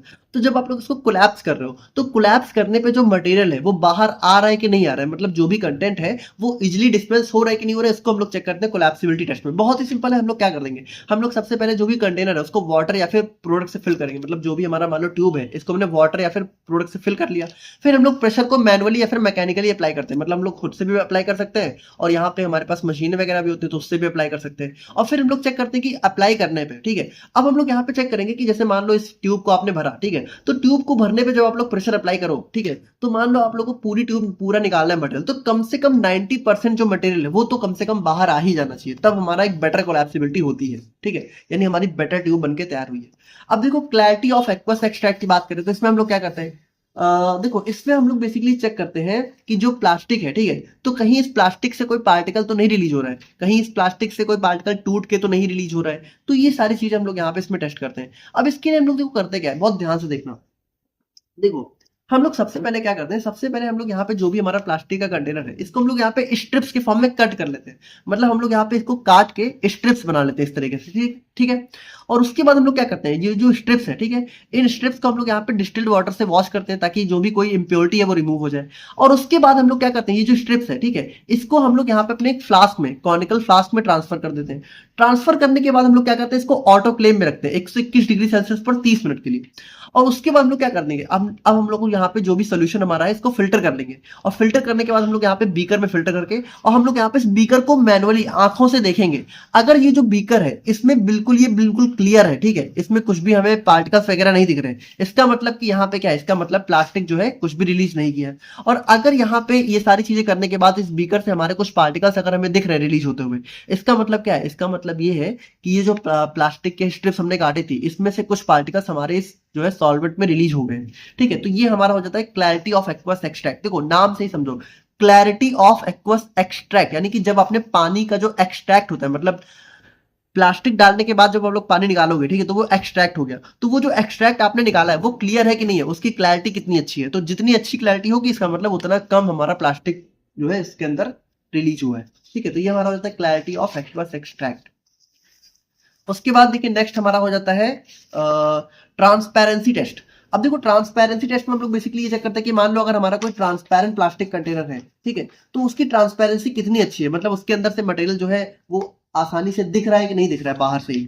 जैसे अगर आप लोग यहाँ पे देखो, ठीक है, तो एक सेकंड में आप लोग, तो जैसे मान लो ये आप लोग देख, ठीक है, ये हमारा एक टाइप का, देखो ये हमारा एक टाइप का ट्रांसपेरेंट कंटेनर है, ठीक है। तो अगर आप लोग देखो तो इसमें जैसे बाहर से ही देखो आप लोग को अंदर की दवा दिख रही होगी, ठीक है, तो इसी को बोलते हैं ट्रांसपेरेंसी। तो ट्रांसपेरेंसी कितनी अच्छी है, तो उसको आप लोग सिंपल सी बात है अपनी आंखों से देख के पता लगा सकते हो, है ना। हम लोग यहाँ पे क्या करेंगे, अच्छा इसके लिए जनरली हम लोग क्या करते हैं कि जैसे जो भी कंटेनर है, मान लो ये कंटेनर है, तो इसके पीछे आप लोग क्या करोगे, इसके पीछे मान लो ये कंटेनर है, ठीक है, तो जैसे इसमें तो चलो ये चिपका हुआ है, ठीक है, मतलब लेबलिंग का पैकेज चिपका हुआ है, लेकिन मान लो नॉर्मली लेबलिंग का पैकेज नहीं चिपका होता है, जब स्टार्टिंग में तो चिपका नहीं होता है।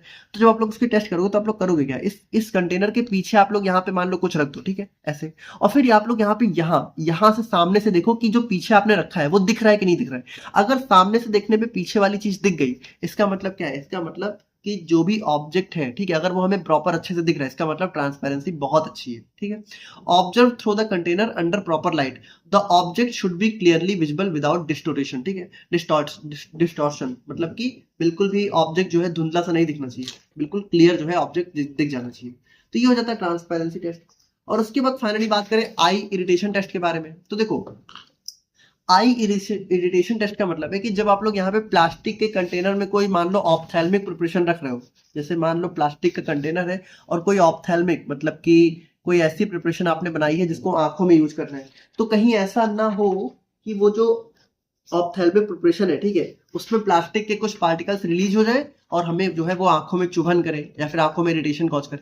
तो इसके लिए हम लोग करेंगे यार, देखो इसके लिए करेंगे ये कि सबसे पहले तो हम लोग यही स्टेप परफॉर्म करेंगे। मतलब सबसे पहले हम लोग यहाँ पे प्लास्टिक को जो है स्ट्रिप्स में काटेंगे, फिर इस स्ट्रिप्स को यहाँ पे एक सोल्यूशन में डालेंगे, फिर यहाँ पे इसको ऑटोक्लेव में रखेंगे, फिर इन स्ट्रिप्स को हटा लेंगे और फिर यहाँ पे सोल्यूशन को फिल्टर करके बीकर में देख लेंगे। अब देखो यहाँ तक करने के बाद हम लोग क्या करेंगे, अब यहाँ पे देखो यहाँ तक करने के बाद हम लोग करेंगे ये कि यहाँ पे हम लोग जो है हेल्दी रैबिट्स लेंगे, ठीक है। हेल्दी रैबिट्स का मतलब है कि हम लोग यहाँ पे 3 जो है खरगोश लेंगे, ठीक है, 3 रैबिट्स लेंगे। और उसके बाद हम लोग क्या करेंगे कि उन तीनों की एक आंख में, बहुत ध्यान से देखना, जैसे मान लो ये खरगोश की 2 आंखें हैं, तो एक आंख में तो हम लोग स्टेराइल वाटर डालेंगे, ठीक है, मतलब जो बिल्कुल पानी बहुत ही जो प्योर पानी होता है। और एक आंख में हम लोग यहाँ पे यही वाला वाटर डालेंगे जिसमें हमने प्लास्टिक को जो है डाला था और ऑटोक्लेव पे डाला था, ठीक है। अब हम लोग यहाँ पे दोनों आंखों में, मतलब एक में हम लोगों ने स्टेराइल वाटर डाला, एक में हम लोगों ने ये प्लास्टिक वाला वाटर डाला, ठीक है। अब उसके बाद हम लोग यहाँ पे खरगोश की दोनों आंखों को, तीनों खरगोश की दोनों आंखों को 24, 48 और 72 घंटे में जो है 3 बार चेक करेंगे। और तीनों बार चेक करने पे हमें जो है, मतलब ऐसा नहीं दिखना चाहिए कि जिस आंखों में हमने प्लास्टिक वाला पाउडर डाला था, पानी डाला था, उसमें कोई जो है रेडनेस, स्वेलिंग, ये सारी चीजें नहीं दिखनी चाहिए। अगर दिख रही है इसका मतलब क्या है, इसका मतलब यही है ना कि इस प्लास्टिक ने कुछ पार्टिकल्स रिलीज किए, तभी तो इसकी आंखों में इरिटेशन हुई, क्योंकि पानी वाले से तो बिल्कुल नहीं होगी, ठीक है। तो यही चीज हम लोग चेक करेंगे। Sample extract should not be show any significant irritation compare to the blank. तो ब्लैंक मतलब वही है जो हम जिस आंख में हमने पानी डाला था, ठीक है। तो उसी आंख जैसी हमारी दूसरी आंख भी दिखनी चाहिए, ऐसा ना हो कि ये वाली आंख जो है लाल हो गई खरगोश की, ठीक है। तो ये हो जाता है आई इरिटेशन टेस्ट। तो यहाँ पे देखिए हमारा प्लास्टिक का टेस्ट भी कंप्लीट हो जाता है। और फाइनली एक और टेस्ट हमारा आता है मेटल कंटेनर। देखो मेटल कंटेनर का हम लोग कहाँ यूज करते हैं, जैसे मेटल कंटेनर का जनरली अगर आप लोग देखो ना, तो इसी तरह की, देखो इस तरह की जो ट्यूब होती है ना, ऑइंटमेंट की ट्यूब होती है, तो कुछ कुछ ट्यूब आपने देखा होगा कि मेटल्स की बनी होती है, ठीक है, एल्यूमिनियम वगैरह की बनी होती है। तो उन सारी ट्यूब्स के लिए हम लोग यहाँ पे टेस्ट करते हैं मेटल कंटेनर टेस्ट। तो अब देखो इसको करते कैसे हैं, तो यहाँ पे देखो metal containers are packaging containers made of metal such as aluminium और tin plated steel used for storing protecting pharmaceutical product like ointment, cream and aerosols. तो एरोसॉल्स की भी बात करें तो एरोसॉल्स भी आपने देखा होगा, जैसे परफ्यूम वगैरह भी आपने देखा होगा कि कुछ कुछ परफ्यूम जो है हमारे मेटल के कंटेनर में आते हैं। बाकी जैसे आपने हिट वगैरह देखा होगा, ठीक है, हिट आता है, तो वो सब किस में होता है, मेटल के कंटेनर में होता है। तो अब यहाँ पे देखो हिट हमारा एरोसॉल नहीं होता है, बट एरोसॉल उसी तरह होता है, ठीक है। तो आप लोग समझ पा रहे होंगे कि एरोसॉल एरोसॉल हो गया, क्रीम हो गया, ऑइंटमेंट हो गया, इन सब के लिए हम लोग यहाँ पे मेटल कंटेनर का यूज करते हैं। तो इस मेटल कंटेनर के लिए हम लोग यहाँ पे कौन सा क्वालिटी कंट्रोल टेस्ट परफॉर्म करते हैं, तो देखिए इसके लिए एक जनरल क्वालिटी कंट्रोल टेस्ट होता है। इसमें हम लोग करते क्या है, बहुत ध्यान से देखना। इसमें हम लोग यहाँ पे मेटल की 50 ट्यूब लेंगे, ठीक है। मान लो ऑइंटमेंट की ट्यूब हमारी मेटल की है, तो इसकी हम लोग यहाँ पे 50 ट्यूब लेंगे, ठीक है। और 50 में, बहुत ध्यान से देखना, 50 में हम लोग करेंगे क्या, इन 50 ट्यूब को हम लोग यहाँ पे ऑइंटमेंट से फिल कर लेंगे, ठीक है। यानी कि देखो सबसे पहले हमने 50 ट्यूब ली, इनको प्रॉपरली क्लीन किया, फिर यहाँ पे हमने ऑइंटमेंट को पिघला के, मोल्टेन मतलब ऑइंटमेंट को पिघला के हमने यहाँ पे इसमें फिल कर दिया और उसको सील कर दिया। और उसके बाद यहाँ पे हमने इसको छोड़ दिया। भाई देखो जब आप ऑइंटमेंट को पिघला के डालोगे तो चला जाएगा, लेकिन जब आप लोग उसको ठंडे में छोड़ दोगे तो क्या होगा, ऑइंटमेंट जम जाएगा, है ना। मतलब एकदम भी जम नहीं जाएगा, बट थोड़ा सा जो है आप समझ लो कि थोड़ा सा वो सेमी सॉलिड फॉर्म में कन्वर्ट हो जाएगा, मतलब कि थोड़ा काफी अच्छे से सेमी सॉलिड फॉर्म में कन्वर्ट हो जाएगा। उसके बाद यहाँ पे क्या करोगे, उसके बाद आप लोग यहाँ पे ऑइंटमेंट को रिमूव करोगे। अब देखो अब आपने यहाँ पे जब ऑइंटमेंट को डाला पिघला के, ठीक है, तो उसको ठंडा होने के लिए छोड़ा, और ठंडा होने के बाद आप लोग यहाँ पे उस ऑइंटमेंट को रिमूव करोगे। बहुत ध्यान से देखना। और रिमूव करने के बाद क्या होता है, एक हमारी होती है मेटल की फिल्टर असेंबली। देखो सबसे पहले हमने इस ट्यूब में ऑइंटमेंट को डाला, ठीक है, फिर यहाँ पे इसको कूल किया, फिर ऑइंटमेंट को रिमूव किया, ठीक है। अब इस ऑइंटमेंट को हम लोग यहाँ पे एक हमारी मेटल की फिल्टर असेंबली होती है, इस फिल्टर असेंबली में इस ऑइंटमेंट को डालेंगे और इस ऑइंटमेंट को फिर से क्या करेंगे, पिघलाएंगे, ठीक है। अब metal filter assembly is heated to melt the ointment base, ठीक है। अब ये जो ऑइंटमेंट हमने निकाला इसको हम लोग पिघलाएंगे, और पिघलाने के बाद क्या होगा, हम लोग यहाँ पे फिल्टर पेपर से इसको फिल्टर करेंगे, ठीक है। क्योंकि देखो भाई नॉर्मली तो इसमें से फिल्टर नहीं होगा, वो जब तक आप लोग इस ऑइंटमेंट को पिघलाओगे नहीं तब तक वो फिल्टर पेपर से फिल्टर होगा नहीं, ठीक है। तो फिल्टर पेपर से जब आप लोग यहाँ पे इसको फिल्टर करोगे तो उसके बाद आप लोग क्या करोगे, चेक करोगे कि यहाँ पे जो फिल्टर पेपर है, ठीक है, जिससे आपने ऑइंटमेंट को फिल्टर किया है, उस फिल्टर पेपर पे कहीं कोई मेटल के पार्टिकल्स तो नहीं है। जैसे आपने जब फिल्टर पेपर से यहाँ पे ऑइंटमेंट को फिल्टर किया तो उसके बाद आप लोग फिल्टर पेपर को रिमूव करोगे, ड्राई करोगे, और ड्राई करने के बाद मैग्नीफाइंग मतलब कि बेसिकली जो हमारा माइक्रोस्कोप होता है उससे आप लोग यहाँ पे देखोगे कि उसमें कोई मेटल के पार्टिकल्स तो नहीं है। अब मेटल के पार्टिकल्स अलग अलग साइज के हो सकते हैं। अच्छा देखो मेटल के पार्टिकल्स कब होंगे, तभी तो होंगे जैसे आपने इस ऑइंटमेंट को जो रिमूव किया है वो यहाँ पे मेटल की ट्यूब से किया है, तो मेटल की ट्यूब से जब आप लोग ऑइंटमेंट रिमूव करोगे तो अगर यहाँ पे इस मेटल ट्यूब से कोई हमारा मेटल रिलीज होगा तभी तो वो ऑइंटमेंट में मिलेगा, है ना, तभी तो वो हमारे फिल्टर पेपर पे आएगा। तो अगर मान लो आया भी है, ठीक है, तो भाई अलग अलग साइज का हो सकता है, कुछ 1 mm के हो सकते हैं, कुछ 1 mm से छोटे हो सकते हैं, कुछ 0.5 से 1 mm के बीच में हो सकते हैं, और कुछ 0.2 से 0.5 mm के बीच में हो सकते हैं, ठीक है, और कुछ 1 mm से बड़े भी हो सकते हैं।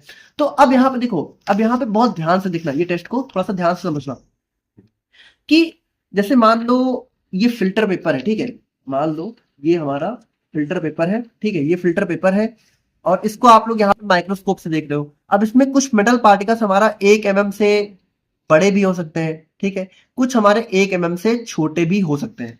तो अब आप लोग को देखना है कि यहाँ पे देखो, यहाँ पे क्या होता है कि हर पार्टिकल का एक स्कोर होता है। जैसे मान लो आप लोग को कोई एक पार्टिकल मिला, ठीक है, जिसका जो साइज है वो 1 mm से बड़ा है या फिर 1 mm के बराबर है, ठीक है। मान लो एक पार्टिकल आप लोग को दिखा है, एक पार्टिकल जिसका साइज जो है 1 mm से बड़ा है या 1 mm के बराबर है, तो उसको आप लोग को 50 स्कोर देना है, 50, ठीक है।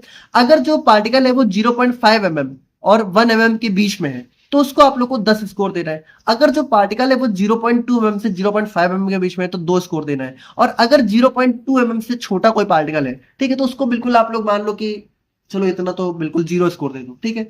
अब आप लोगों को करना क्या है, अब आप लोग को टोटल जो स्कोर है उनको जोड़ना है। जैसे भाई देखो, ये जो फिल्टर पेपर है इसमें अलग अलग साइज के पार्टिकल्स हो सकते हैं। हो सकता है कुछ हमारे 1 mm के बराबर हो, कुछ हो सकता है 1 mm से 0.5 mm के बीच में हो, कुछ हो सकता है 0.2 से 0.5 mm के बीच में हो। तो इन सभी को आप लोगों को काउंट करना है, ठीक है।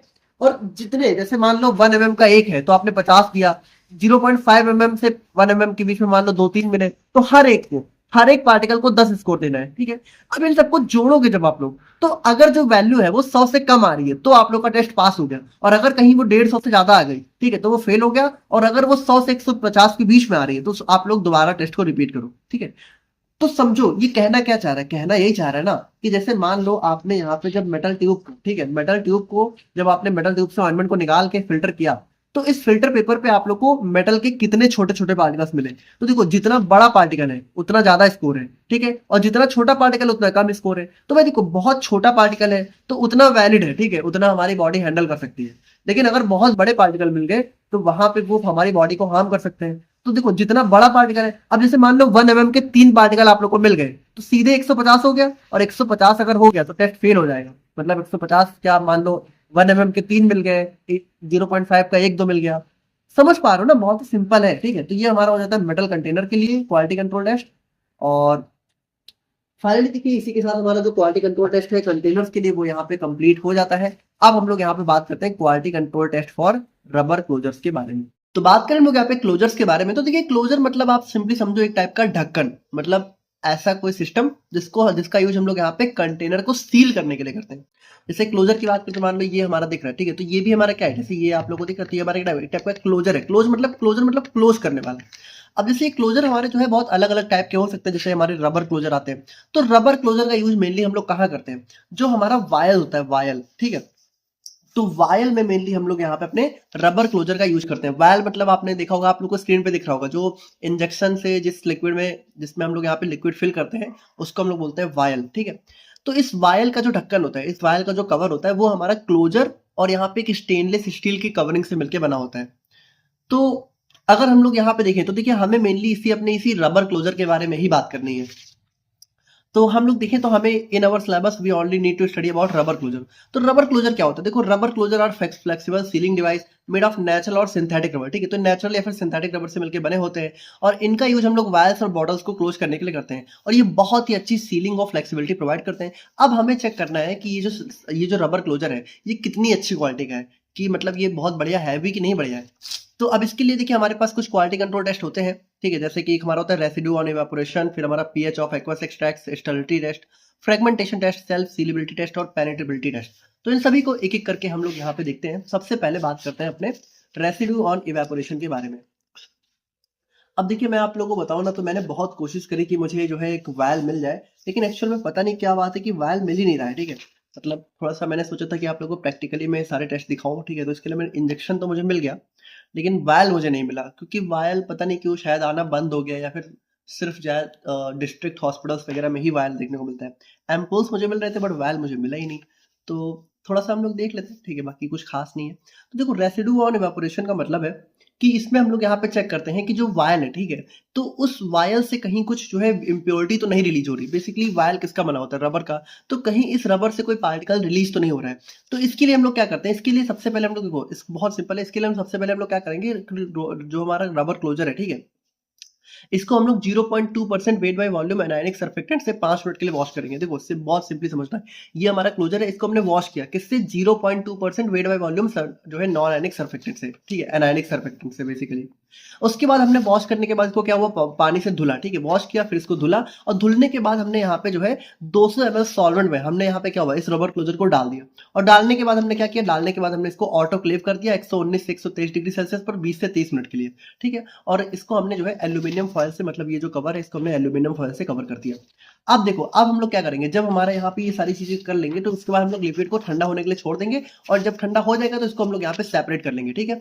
अब सेपरेट करने के बाद देखो आप लोगों को क्या मिलेगा, जैसे जब आपने इतना कुछ किया, ठीक है, आप सेपरेट कर लिया, तो सेपरेट करने के बाद आप लोग को मिलेगा जो है हमारा सैंपल सोल्यूशन, ठीक है। इसको हम लोग क्या बोलते हैं, सैंपल सोल्यूशन। ध्यान से देखना, सैंपल सोल्यूशन क्या है, सैंपल सोल्यूशन कैसे बनेगा, रबर क्लोजर लो, ठीक है, उसको एनायनिक सरफेक्टेंट से वॉश करो, फिर डिस्टिल वाटर से वॉश करो, फिर उसको यहाँ पे आप लोग सॉल्वेंट डालो, फिर ऑटोक्लेव में रखो, फिर यहाँ पे जो तैयार होता है वो होता है सैंपल सोल्यूशन। अब इस सैंपल सोल्यूशन से आप लोग को 50 ml, ठीक है, इसमें से 50 ml सोल्यूशन हम लोग यहाँ पे लेंगे, ठीक है, और इसको हम लोग क्या करेंगे, 105 डिग्री सेल्सियस पे इवेपोरेट करेंगे।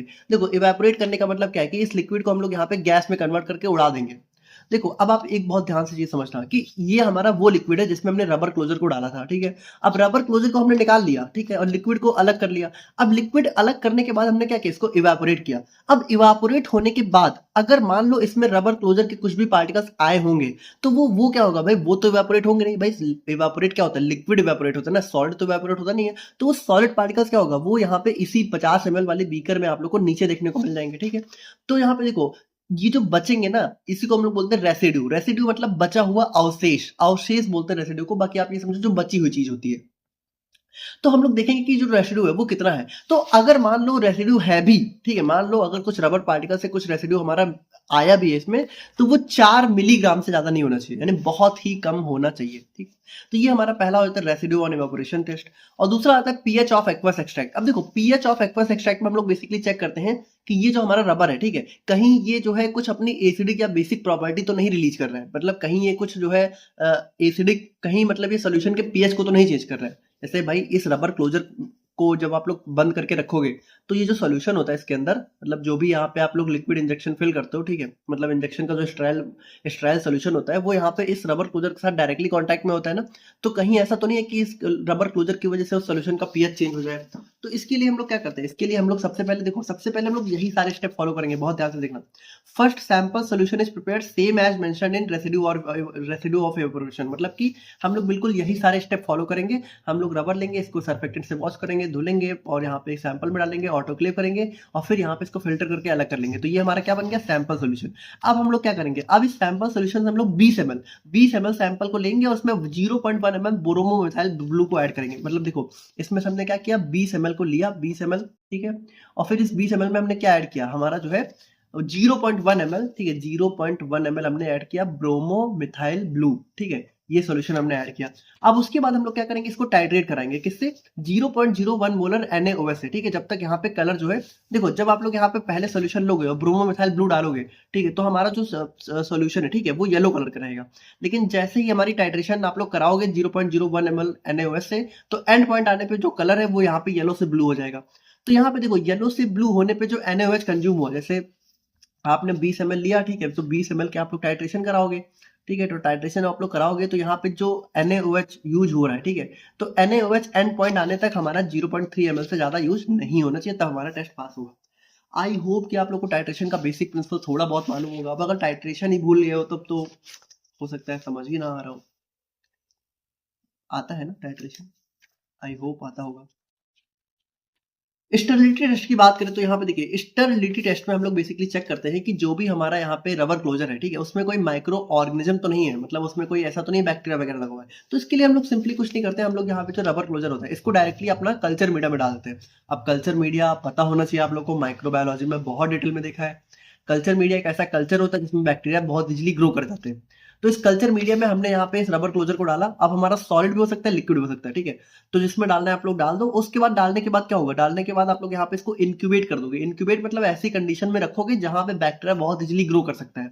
तो अगर इंक्यूबेट करने के बाद बैक्टीरिया ग्रो हो गया, तो इसका मतलब क्या है, इसका मतलब यहाँ पे इस रबर क्लोजर में बैक्टीरिया था। और अगर नहीं हुआ, अगर कुछ भी बैक्टीरिया नहीं देखने को मिला, इसका मतलब यहाँ पे इसके अंदर कुछ भी नहीं था। भाई देखो, इसको जब आप लोग इसमें डालोगे तो बैक्टीरिया तभी तो ग्रो होगा जब इसके अंदर कुछ रहा होगा। अगर इसके अंदर कोई बैक्टीरिया रहा ही ना हो तो यहाँ पे बैक्टीरिया की ग्रोथ नहीं होगी, सिंपल सी बात है।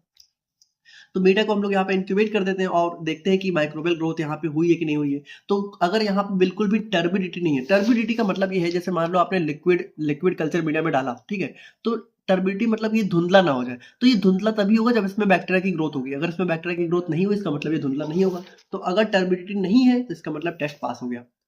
फिर नेक्स्ट हमारा आता है फ्रेगमेंटेशन टेस्ट। अब देखो फ्रेगमेंटेशन का मतलब ये है, बहुत ध्यान से समझना इस टेस्ट को। जैसे देखो रबर क्लोजर में होता क्या है, जैसे मान लो ये जो हमारा वायल होता है, ठीक है, तो हम लोग क्या करते हैं, जैसे अब मुझे मिला नहीं वरना आप लोग को प्रैक्टिकली मैं करके दिखाता, बट समझ जाओगे, ठीक है। जैसे हम लोग क्या करते हैं, इस इंजेक्शन को हम लोग यहाँ पे ये जो रबर होता है इसके अंदर इस इंजेक्शन को हम लोग यहाँ पे जो है इंजेक्शन की जो नीडल होती है इसको इसके अंदर डालते हैं, है ना, इस वायल के अंदर डालते हैं और फिर हम लोग क्या करते हैं, फिर इससे खींचते हैं ऐसे, है ना, फिर इसमें लिक्विड फिल हो जाता है, यही तो करते हैं। तो अब देखो ये जो रबर क्लोजर वाले वायल्स होते हैं तो इनमें जनरली हम लोग क्या करते हैं कि इनको हम लोग यहाँ पे मल्टीपल यूज के लिए यूज करते हैं। मतलब ऐसा नहीं कि हम लोग एक ही बार में इसको यूज कर लेते हैं, बल्कि हम लोग क्या करते हैं रबर के अंदर से ही हम लोग यहाँ पे इस नीडल को ऐसे डालते हैं, ठीक है, और सोल्यूशन को 2-3 बार में यूज करते हैं।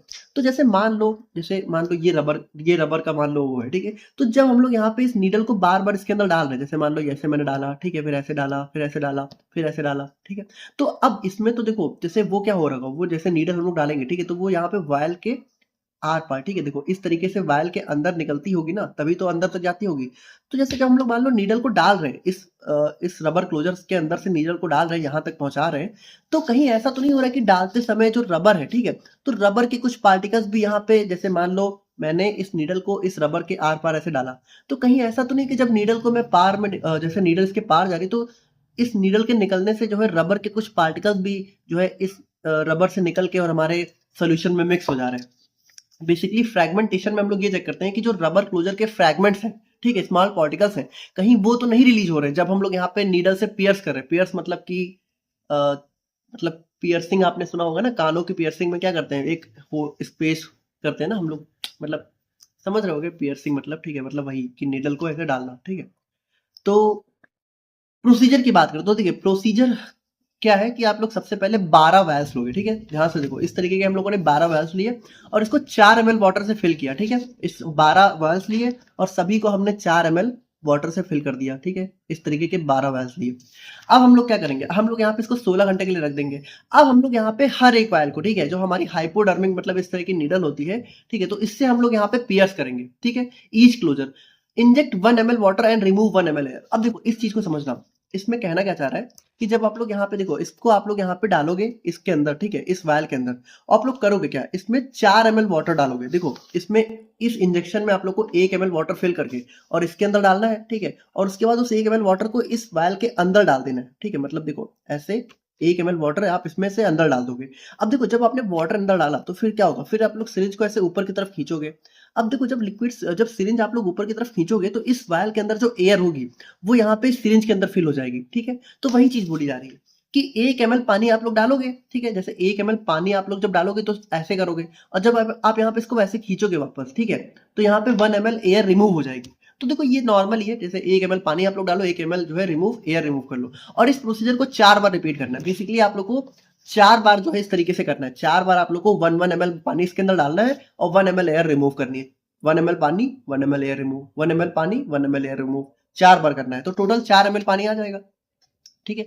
अब यहाँ पे आप लोग को क्या करना है, अब आप लोग को यहाँ पे इस वाले जो जो पानी आपने डाला है, इस पानी को आप लोग को फिल्टर करना है, किससे, 0.5 माइक्रोमीटर के फिल्टर से। और उसके बाद आप लोग को चेक करना है कि जो पानी फिल्टर आपने किया है कहीं उसके अंदर कोई रबर फ्रैगमेंट तो नहीं है, ठीक है। तो अगर मान लो जैसे थोड़े बहुत रबर फ्रैगमेंट हो जाएंगे, इतना समझ लो, तो अगर 10 से ज्यादा नहीं है, ठीक है, ब्यूटाइल रबर के लिए, तो हमारा टेस्ट पास हो जाएगा। और जो ब्यूटाइल रबर के अलावा जो और रबर्स होते हैं उनके लिए 5 से ज्यादा नहीं होना चाहिए, ठीक है। तो इस केस में हमारा जो मतलब ये वाला टेस्ट है पास हो जाएगा। देखो उसको समझ गए ना। अच्छा देखो एयर वाला कॉन्सेप्ट समझ रहे हो ना, रिमूव 1 ml एयर का मतलब क्या है, जैसे मान लो इस रबर के अंदर मैंने जो है, मान लो मैंने ऐसे डाला, ठीक है, ठीक है, मैंने इसमें डाला, तो अब जैसे जब मैं इसको वापस ऐसे खींचता हूँ, ठीक है, तो इसमें एयर फिल होगी। देखो इसमें इंजेक्शन में एयर फिल हो जाती है, तो देखो अब यहाँ पे एयर निकल नहीं सकती है, इसीलिए देखो जैसे ही मैंने यहाँ पे खींचा तो अब देखो ये अपने आप, देखो ये अपने आप चला जा रहा है। क्यों चला जा रहा है, क्योंकि देखो एयर खींच तो रही है लेकिन एयर बाहर निकलने का कोई रास्ता तो है नहीं, तो इसीलिए क्या हो रहा है कि क्योंकि यहाँ से एयर कहाँ बाहर निकलेगी, तो इसीलिए ये एयर वापस इसको अपनी तरफ खींच ले रही है। समझ रहे हो, देखो ये नॉर्मली नहीं होगा, जैसे अगर मान लो मैंने इसको निकाल के ऐसे खींचा, देखो ये वापस नहीं जा रहा, लेकिन अगर मैंने इस चीज़ को इसके अंदर डाल के, ठीक है, और देखो आप लोग सामने देखो, इसको मैंने ऐसे खींचा, ठीक है, अच्छा ठीक है, यहाँ से एयर निकल गई क्योंकि ये पूरा आर पार हो गया था, ठीक है। तो यहाँ पे देखो, यहाँ पे मैंने डाला, ठीक है, और ये देखो ये मैंने खींचा, अब ये देखो ये अपने आप ही जा रहा है।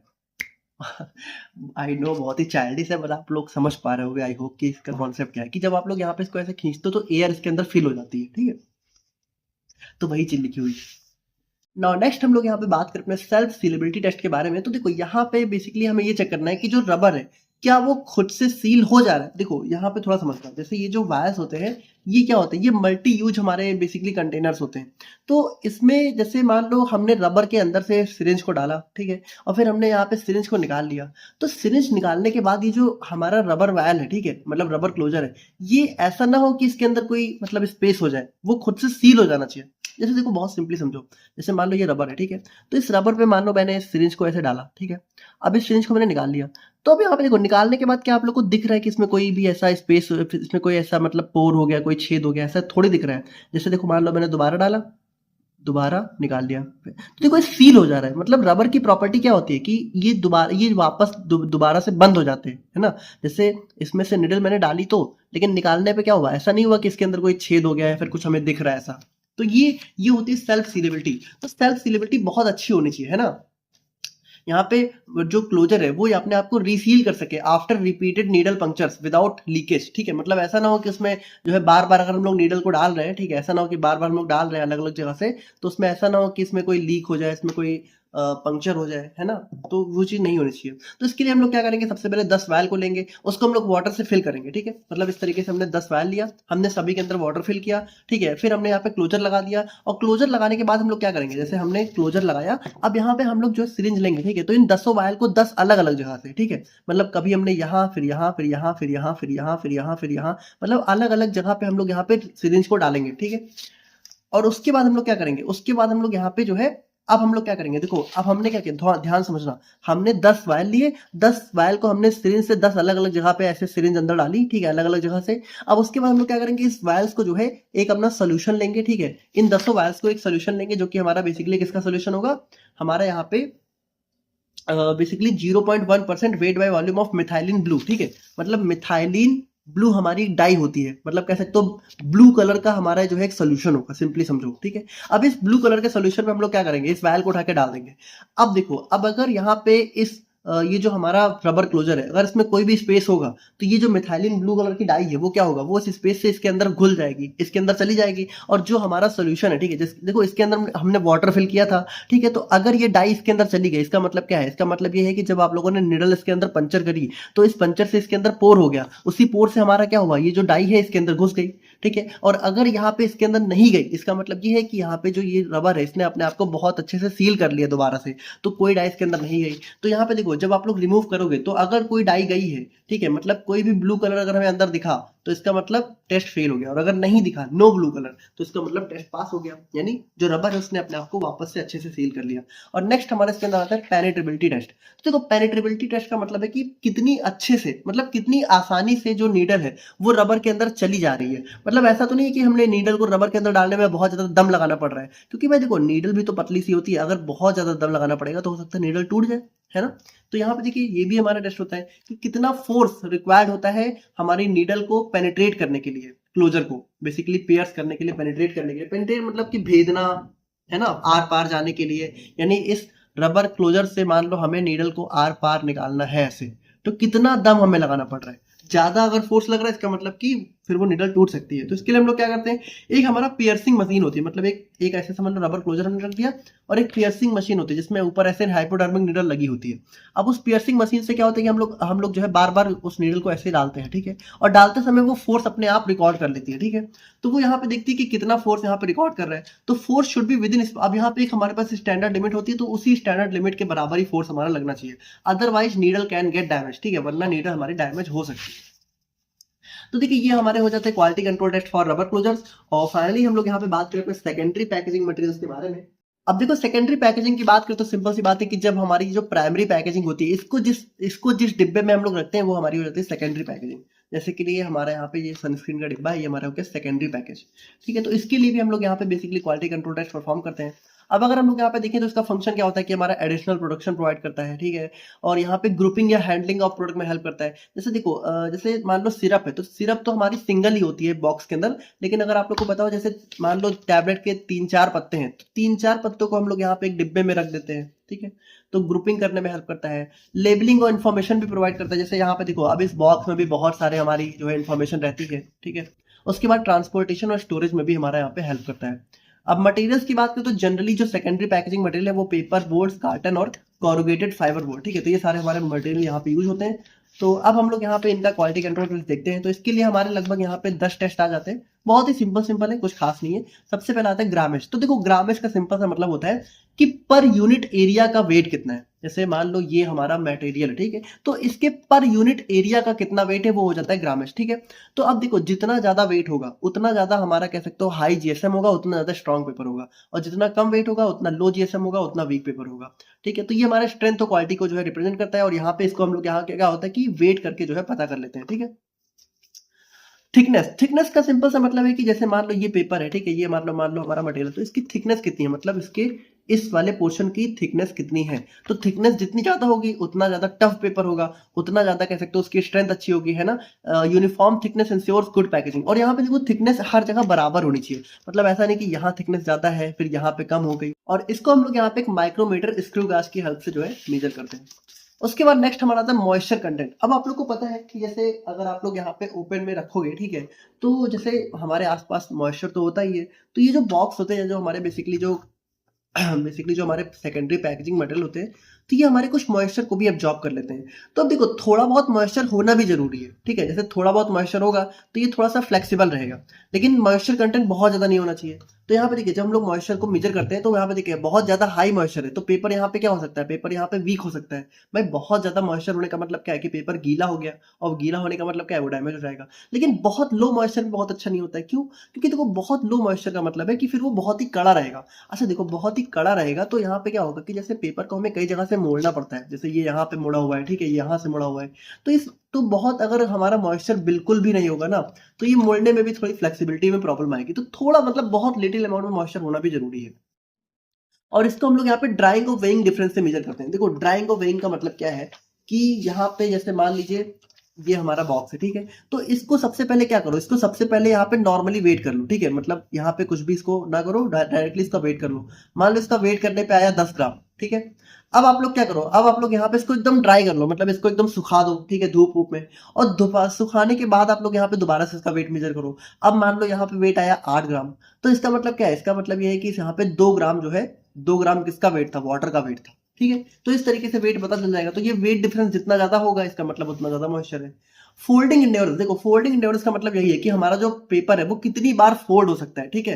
बिना ब्रेक हुए। जैसे फोल्ड होना बहुत इंपॉर्टेंट होता है, जैसे कोई भी पेपर होता है इसको फोल्ड बहुत जगह से होना पड़ता है। जैसे देखो ये यहाँ से फोल्ड है, यहाँ से फोल्ड है, ठीक है? तो फोल्डिंग अच्छी होना बहुत ही जरूरी है, ठीक है? तो ये हमारा फ्लेक्सिबिलिटी और ड्यूरेबिलिटी को इंडिकेट करता है, और ये हमारा कार्टन लेवल्स के लिए बहुत इंपॉर्टेंट होता है, ठीक है? और यहाँ पे फोल्डिंग इंड्योरेंस टेस्टर हमारा एक इंस्ट्रूमेंट होता है, इसकी हेल्प से हम लोग यहाँ पे मेजर करते हैं। बर्स्टिंग स्ट्रेंथ का मतलब है, देखो बर्स्टिंग स्ट्रेंथ का मतलब है कि यहाँ पे जैसे यहाँ पे कह सकते हो कितना हमें जो है रेजिस्टेंस लगाना पड़ेगा पेपर को बर्स्ट, मतलब कह सकते हो फाड़ने के लिए, या फिर कह सकते हो पेपर को बेसिकली तोड़ने के लिए। तो यहाँ पे देखो हाई वैल्यू का मतलब है कि बहुत ही स्ट्रांग पेपर है, और ये पैकिंग सेफ्टी के लिए बहुत ज्यादा जरूरी हो जाता है। और यहाँ पे बर्स्टिंग स्ट्रेंथ टेस्टर हमारा यहाँ पे एक होता है।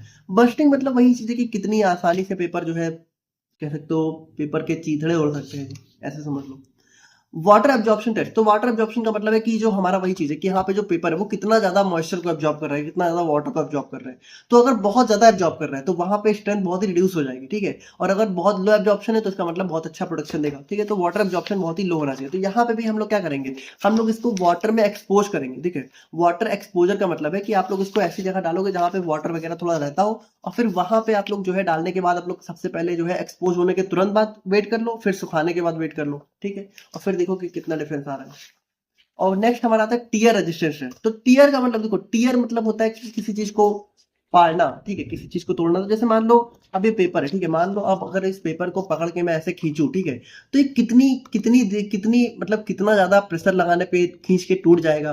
तो ये हो जाता है टियर रेजिस्टेंस। तो यहाँ पे देखो high resistance means strong material, importance for handling and transport. तो यहाँ पे देखो भाई टियर रेजिस्टेंस अच्छा होना चाहिए, सिंपल सी बात है, जितना अच्छा होगा उतना स्ट्रॉन्ग पेपर होगा। पंक्चर रेजिस्टेंस, देखो पंक्चर रेजिस्टेंस का मतलब है, अब जैसे मान लो इस तरह के बहुत सारे मतलब मैंने पेपर है, ठीक है, अब इसको मैंने मान लो एक ट्राली या फिर एक जो है ट्रांसपोर्ट में ऐसे फिल करके रख दिया, ठीक है। अब यहाँ पे पता चले मान लो थोड़े बहुत गड्ढे वगैरह हो, ठीक है, तो वहां पे थोड़ा बहुत ऐसे हिलेगा भी। तो हिलते समय ऐसा भी हो सकता है कि यहाँ पे कुछ हमारा शार्प ऑब्जेक्ट हो, ठीक है, कोई नुकीला मान लो कोई नुकीली जगह पे जाके लड़ भी सकता है। तो कहीं ऐसा ना हो कि नुकीली जगह पे तुरंत ही लड़े तो तुरंत ही फट जाए।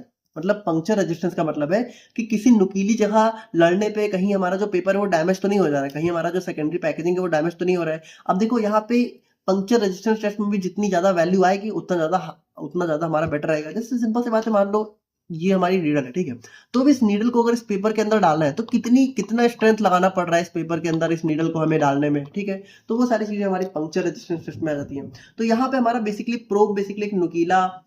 एक नुकीला हमारा एक कह सकते हो मटेरियल होता है, ठीक है, उससे हम लोग यहाँ पे फोर्स लगा के देखते हैं कि कितनी फोर्स लगाने पे यहाँ पे पंक्चर हो रहा है। बॉक्स कंप्रेशन टेस्ट का मतलब होता है कि देखो यहाँ पे जैसे मान लो ये डिब्बा है, ठीक है, तो अब इस डिब्बे पे कितना प्रेशर लगाने पे डिब्बा जो है दबेगा, ठीक है। मतलब देखो ये डिब्बे क्या होता है, डिब्बा का एक सेफ होता है ना, अंदर ये हॉलो होता है, अंदर इसके स्पेस होता है, उसी में हम लोग रखते हैं अपना। तो कितना प्रेशर लगाने पे ये जो है इस तरीके से दब जाएगा, ठीक है, मतलब ये कितना। तो देखो ये कंप्रेशन जितना ज्यादा हो, ठीक है, मतलब जितना ज्यादा प्रेशर लगाने पे कंप्रेस हो उतना ज्यादा अच्छा है, ठीक है। High strength mean prevent damage, क्योंकि देखो अगर ये बहुत तुरंत ही दबने लगेगा, ठीक है, तो ये देखो अगर ये दबा बहुत आसानी से तो ये अंदर के प्रोडक्ट को डैमेज कर देगा, तो दबना बहुत मुश्किल से चाहिए, ठीक है। तो हाई स्ट्रेंथ प्रिवेंट डैमेज, और यहाँ पे इसको हम लोग कंप्रेशन मशीन से जो है बेसिकली मेजर करते हैं। और फिर नेक्स्ट हमारा फाइनली आ जाता है ड्रॉप टेस्ट। तो ड्रॉप टेस्ट का मतलब है इसमें हम लोग क्या करते हैं, ये जो बॉक्स है इसको थोड़ी ऊंचाई से ऐसे नीचे छोड़ते हैं, ठीक है। मतलब यहाँ पे तो आप लोगों को क्या ही दिखेगा, बट आप समझो, मान लो इसको 1 मंजिल 2 मंजिल से आपने नीचे छोड़ा, तो नीचे छोड़ने पे इस बॉक्स में कितना डैमेज हुआ, इसकी जो एज है, मतलब ये जो कॉर्नर्स है, ठीक है, इसके जो एज है इनमें कितना डैमेज हुआ। तो जितना कम डैमेज होगा उतना ज्यादा बेटर हमारा बॉक्स होगा। तो देखो ये सारे हमारे क्वालिटी कंट्रोल टेस्ट हो जाते हैं सेकेंडरी पैकेजिंग मटेरियल्स के। आई होप कि आप लोग यहाँ पे समझ गए होंगे। बाकी देखिए अब हम लोग यहाँ पे फाइनली बात करते हैं अपने सेकंड चैप्टर के बारे में, जो कि हमारा रहता है गुड लैबोरेटरी प्रैक्टिसेस के ऊपर। तो यहाँ पे देखिए अगर आप लोग अपना सिलेबस देखिए तो यहाँ पे हमने ये पहला टॉपिक कंप्लीट कवर कर लिया। अब ये दिखने में बहुत छोटा था बट एक्चुअल में यही सबसे लेंथी टॉपिक था, ठीक है। अब हम लोग यहाँ पे बात करते हैं अपने गुड लैबोरेटरी प्रैक्टिसेस के बारे में। तो यहाँ पे भी बहुत सारे टॉपिक दे रखे हैं, सभी को हम लोग यहाँ पे एक एक करके देखेंगे। तो बात करें हम लोग यहाँ पे गुड लैबोरेटरी प्रैक्टिसेस के बारे में। तो देखो सबसे पहले तो ये समझो कि जैसे मान लो कोई नई दवा है, ठीक है, तो आप लोग को पता होगा कि कोई नई दवा बनती है तो उसके यहाँ पे मार्केट में आने से पहले हमारे 2 ट्रायल होते हैं। एक होता है पहला नॉन क्लिनिकल ट्रायल और दूसरा होता है हमारा यहाँ पे क्लिनिकल ट्रायल। देखो नॉन क्लिनिकल ट्रायल में क्या होता है, सबसे पहले ये होता है, फिर बाद में क्लिनिकल ट्रायल होता है। नॉन क्लिनिकल ट्रायल का मतलब है कि इसमें हम लोग क्या करते हैं कि दवाओं को जो है सबसे पहले जो हमारा सेल टिश्यू का कल्चर होता है या फिर जो एनिमल्स होते हैं जैसे कि रैट वगैरह हो गए, ठीक है, हमारे जो है रैबिट्स वगैरह हो गए, सबसे पहले बेसिकली हम लोग यहाँ पे दवाओं को ह्यूमंस पे नहीं बल्कि जैसे कोई नई दवा बन रही है, ठीक है, तो उस नई दवा की हमें जो है सेफ्टी एफिकेसी ये सारी चीजें पता करनी होती है। तो इसको हम लोग सबसे पहले क्या करते हैं कि हम लोग यहाँ पे जो है सेल टिश्यू कल्चर या फिर एनिमल्स पे जो है टेस्ट करते हैं, ठीक है। तो इसको हम लोग बोलते हैं नॉन क्लिनिकल ट्रायल। और जब यहाँ पे हमें पता चल जाता है कि अच्छा ये जो दवा है ये जो है थोड़ी बहुत सेफ है, इफेक्टिव है, ठीक है, तो तब हम लोग यहाँ पे इसकी जो टेस्टिंग है वो हम लोग करते हैं ह्यूमंस पे। और ह्यूमंस पे जब टेस्टिंग करते हैं तो इसको हम लोग बोलते हैं क्लिनिकल ट्रायल। अब इस क्लिनिकल ट्रायल के भी हमारे 4 फेज होते हैं। जैसे पहले फेज में हम लोग बहुत कम लोग लेते हैं, फिर दूसरे में हम लोग थोड़ा ज्यादा, तीसरे में जैसे पहले फेज में हेल्दी लोग लेते हैं, ठीक है, जिनके नंबर्स कम होते हैं, फिर दूसरे में थोड़ा सा मतलब नंबर्स बढ़ा देते हैं, तीसरे में पेशेंट लेते हैं, और चौथे में हमारी दवा फाइनली मार्केट के लिए अप्रूव हो जाती है, ठीक है। तो अब आप सिंपली समझो कि जैसे जब कोई नई दवा है, ठीक है, तो सबसे पहले हम लोग करेंगे उसका नॉन क्लिनिकल ट्रायल। अब नॉन क्लिनिकल ट्रायल करने का मतलब है कि आप लोग दवाओं को टेस्ट करोगे किस पे, एनिमल्स वगैरह पे, सेल कल्चर पे, और आप लोग उसके उसके कुछ रिजल्ट वगैरह निकलेंगे, है ना। तो बेसिकली जो जो दवाओं की टेस्टिंग जो एनिमल्स वगैरह पे होती है या फिर दवाओं का जो नॉन क्लिनिकल ट्रायल होता है, ठीक है, तो वहां पे जब आप लोग यहाँ पे कोई भी टेस्टिंग वगैरह करोगे तो उस टेस्टिंग का जो भी रिजल्ट आएगा या फिर जो भी टेस्ट आप लोग परफॉर्म करोगे, तो उस टेस्ट को परफॉर्म करते समय जो चीजें फॉलो करी जाती हैं या फिर फिर जो गाइडलाइंस फॉलो करी जाती है उन्हीं को हम लोग बोलते हैं गुड लैबोरेटरी प्रैक्टिसेस। देखो बहुत सिंपली समझो, good laboratory practices are set of rules and guidelines that ensure the quality, reliability and integrity of non clinical laboratory studies. यानी इसका सिंपल सा मतलब यह है कि नॉन क्लिनिकल ट्रायल को फॉलो करते समय जो भी टेस्ट आप लोग परफॉर्म करोगे, तो वो जो टेस्ट है उनका जो डाटा है, ठीक है, उसकी रिलायबिलिटी, उस डाटा की इंटीग्रिटी और उस डाटा की क्वालिटी को इंश्योर करने के लिए जो रूल्स और गाइडलाइंस आप लोग फॉलो करते हो उन्हीं को हम लोग बोलते हैं गुड लैबोरेटरी प्रैक्टिसेस। देखो उसका बहुत सिंपल सा मतलब यह है कि लैब में जब आप लोग यहाँ पे नॉन क्लिनिकल ट्रायल परफॉर्म कर रहे हो तो वहां पे जो रिजल्ट निकाल रहे हो, तो उस रिजल्ट को निकालते समय, उन सारी चीजों को फॉलो करते समय, उन सारे कह सकते हो नॉन क्लिनिकल ट्रायल को परफॉर्म करते समय आप लोगों को कुछ बातों का ध्यान रखना होता है। तो वही बातें, वही रूल्स, वही गाइडलाइंस हमारी गुड लैबोरेटरी प्रैक्टिसेस में बेसिकली मेंशन होती हैं। GLP help in maintaining proper documentation, safety and standard procedure. ठीक है, तो यहाँ पे सिंपल सी बात है, जब भी आप लोग नॉन क्लिनिकल ट्रायल परफॉर्म कर रहे हो, ठीक है, तो वहां पे भाई देखो हर एक स्टेप पे आप लोग को डॉक्यूमेंटेशन परफॉर्म करना होता है। मतलब कि हर एक स्टेप का डॉक्यूमेंटेशन आप लोग को मेंटेन करना होता है। जैसे मान लो आपने किसी एनिमल पे ट्रायल किया, ठीक है, तो वहां पे क्या रिजल्ट आया, सेफ्टी प्रोफाइल क्या थी, एफिकेसी प्रोफाइल क्या थी, कौन सा एनिमल यूज किया गया, उन सभी का आप लोग को एक डॉक्यूमेंट मेंटेन करना होता है। ठीक है, तो ये सारी चीजें भी हमारी गुड लैबोरेटरी प्रैक्टिसेस में मेंशन होती हैं। बाकी देखो, it is specially important for studies related to drug safety, toxicity testing and regulatory submission during non clinical trial. अब आप लोग को पता नहीं पता हो तो सिंपली समझो कि नॉन क्लिनिकल ट्रायल से क्लिनिकल ट्रायल का अप्रूवल लेने के लिए भी आप लोग को क्या करना पड़ता है, आप लोग को जो है नॉन क्लिनिकल ट्रायल का डाटा सबमिट करना होता है। ठीक है, तो वो डाटा बिल्कुल स्टैंडर्डाइज फॉर्म में होना चाहिए, है ना, वो रेगुलेटरी सबमिशन के लिए कह सकते हो एक स्टैंडर्ड फॉर्मेट में होना चाहिए। तो वो सारी चीजें हमारी गुड लैबोरेटरी प्रैक्टिसेस में मेंशन होती हैं। अब इसके ऑब्जेक्टिव की बात करें कि मतलब इसको हम लोग क्यों पढ़ रहे हैं, इसका क्या गोल क्या है, ऑब्जेक्टिव क्या है, तो ये इंश्योर करता है कि जो भी डाटा है, ठीक है, मतलब नॉन क्लिनिकल ट्रायल जब आप लोग परफॉर्म कर रहे हो, दवाओं की टेस्टिंग जब आप लोग एनिमल पे कर रहे हो, सेल कल्चर पे कर रहे हो, तो वहां पे जो डाटा निकल के आ रहा है वो हाई क्वालिटी का हो, रिलायबल हो, ये इंश्योर करता है। उसके बाद यहाँ पे to maintain consistency and reproducibility of experimental result. मतलब इसका मतलब ये है कि जो भी एक्सपेरिमेंट आप लोग कर रहे हो, ठीक है, तो जैसे मान लो आपने एक बार जो है दवा को एनिमल पे दिया, ठीक है, अब उसमें मान लो पता चला कि दवा जो है बहुत अच्छी है, ठीक है, मतलब दवा की एफिकेसी भी अच्छी है और दवा सेफ भी है, एनिमल को कोई नुकसान भी नहीं हुआ। लेकिन यही दवा जब आप लोग दूसरी बार भी एनिमल को दोगे तब भी यही प्रोफाइल होनी चाहिए। ऐसा नहीं कि एक बार चलो आपने दवा दिया तब तो दवा सेफ निकल गई और दूसरी बार आपने एनिमल को दवा दी तो एनिमल बेहोश हो गया या फिर उसको थोड़ा सा प्रॉब्लम हो गई।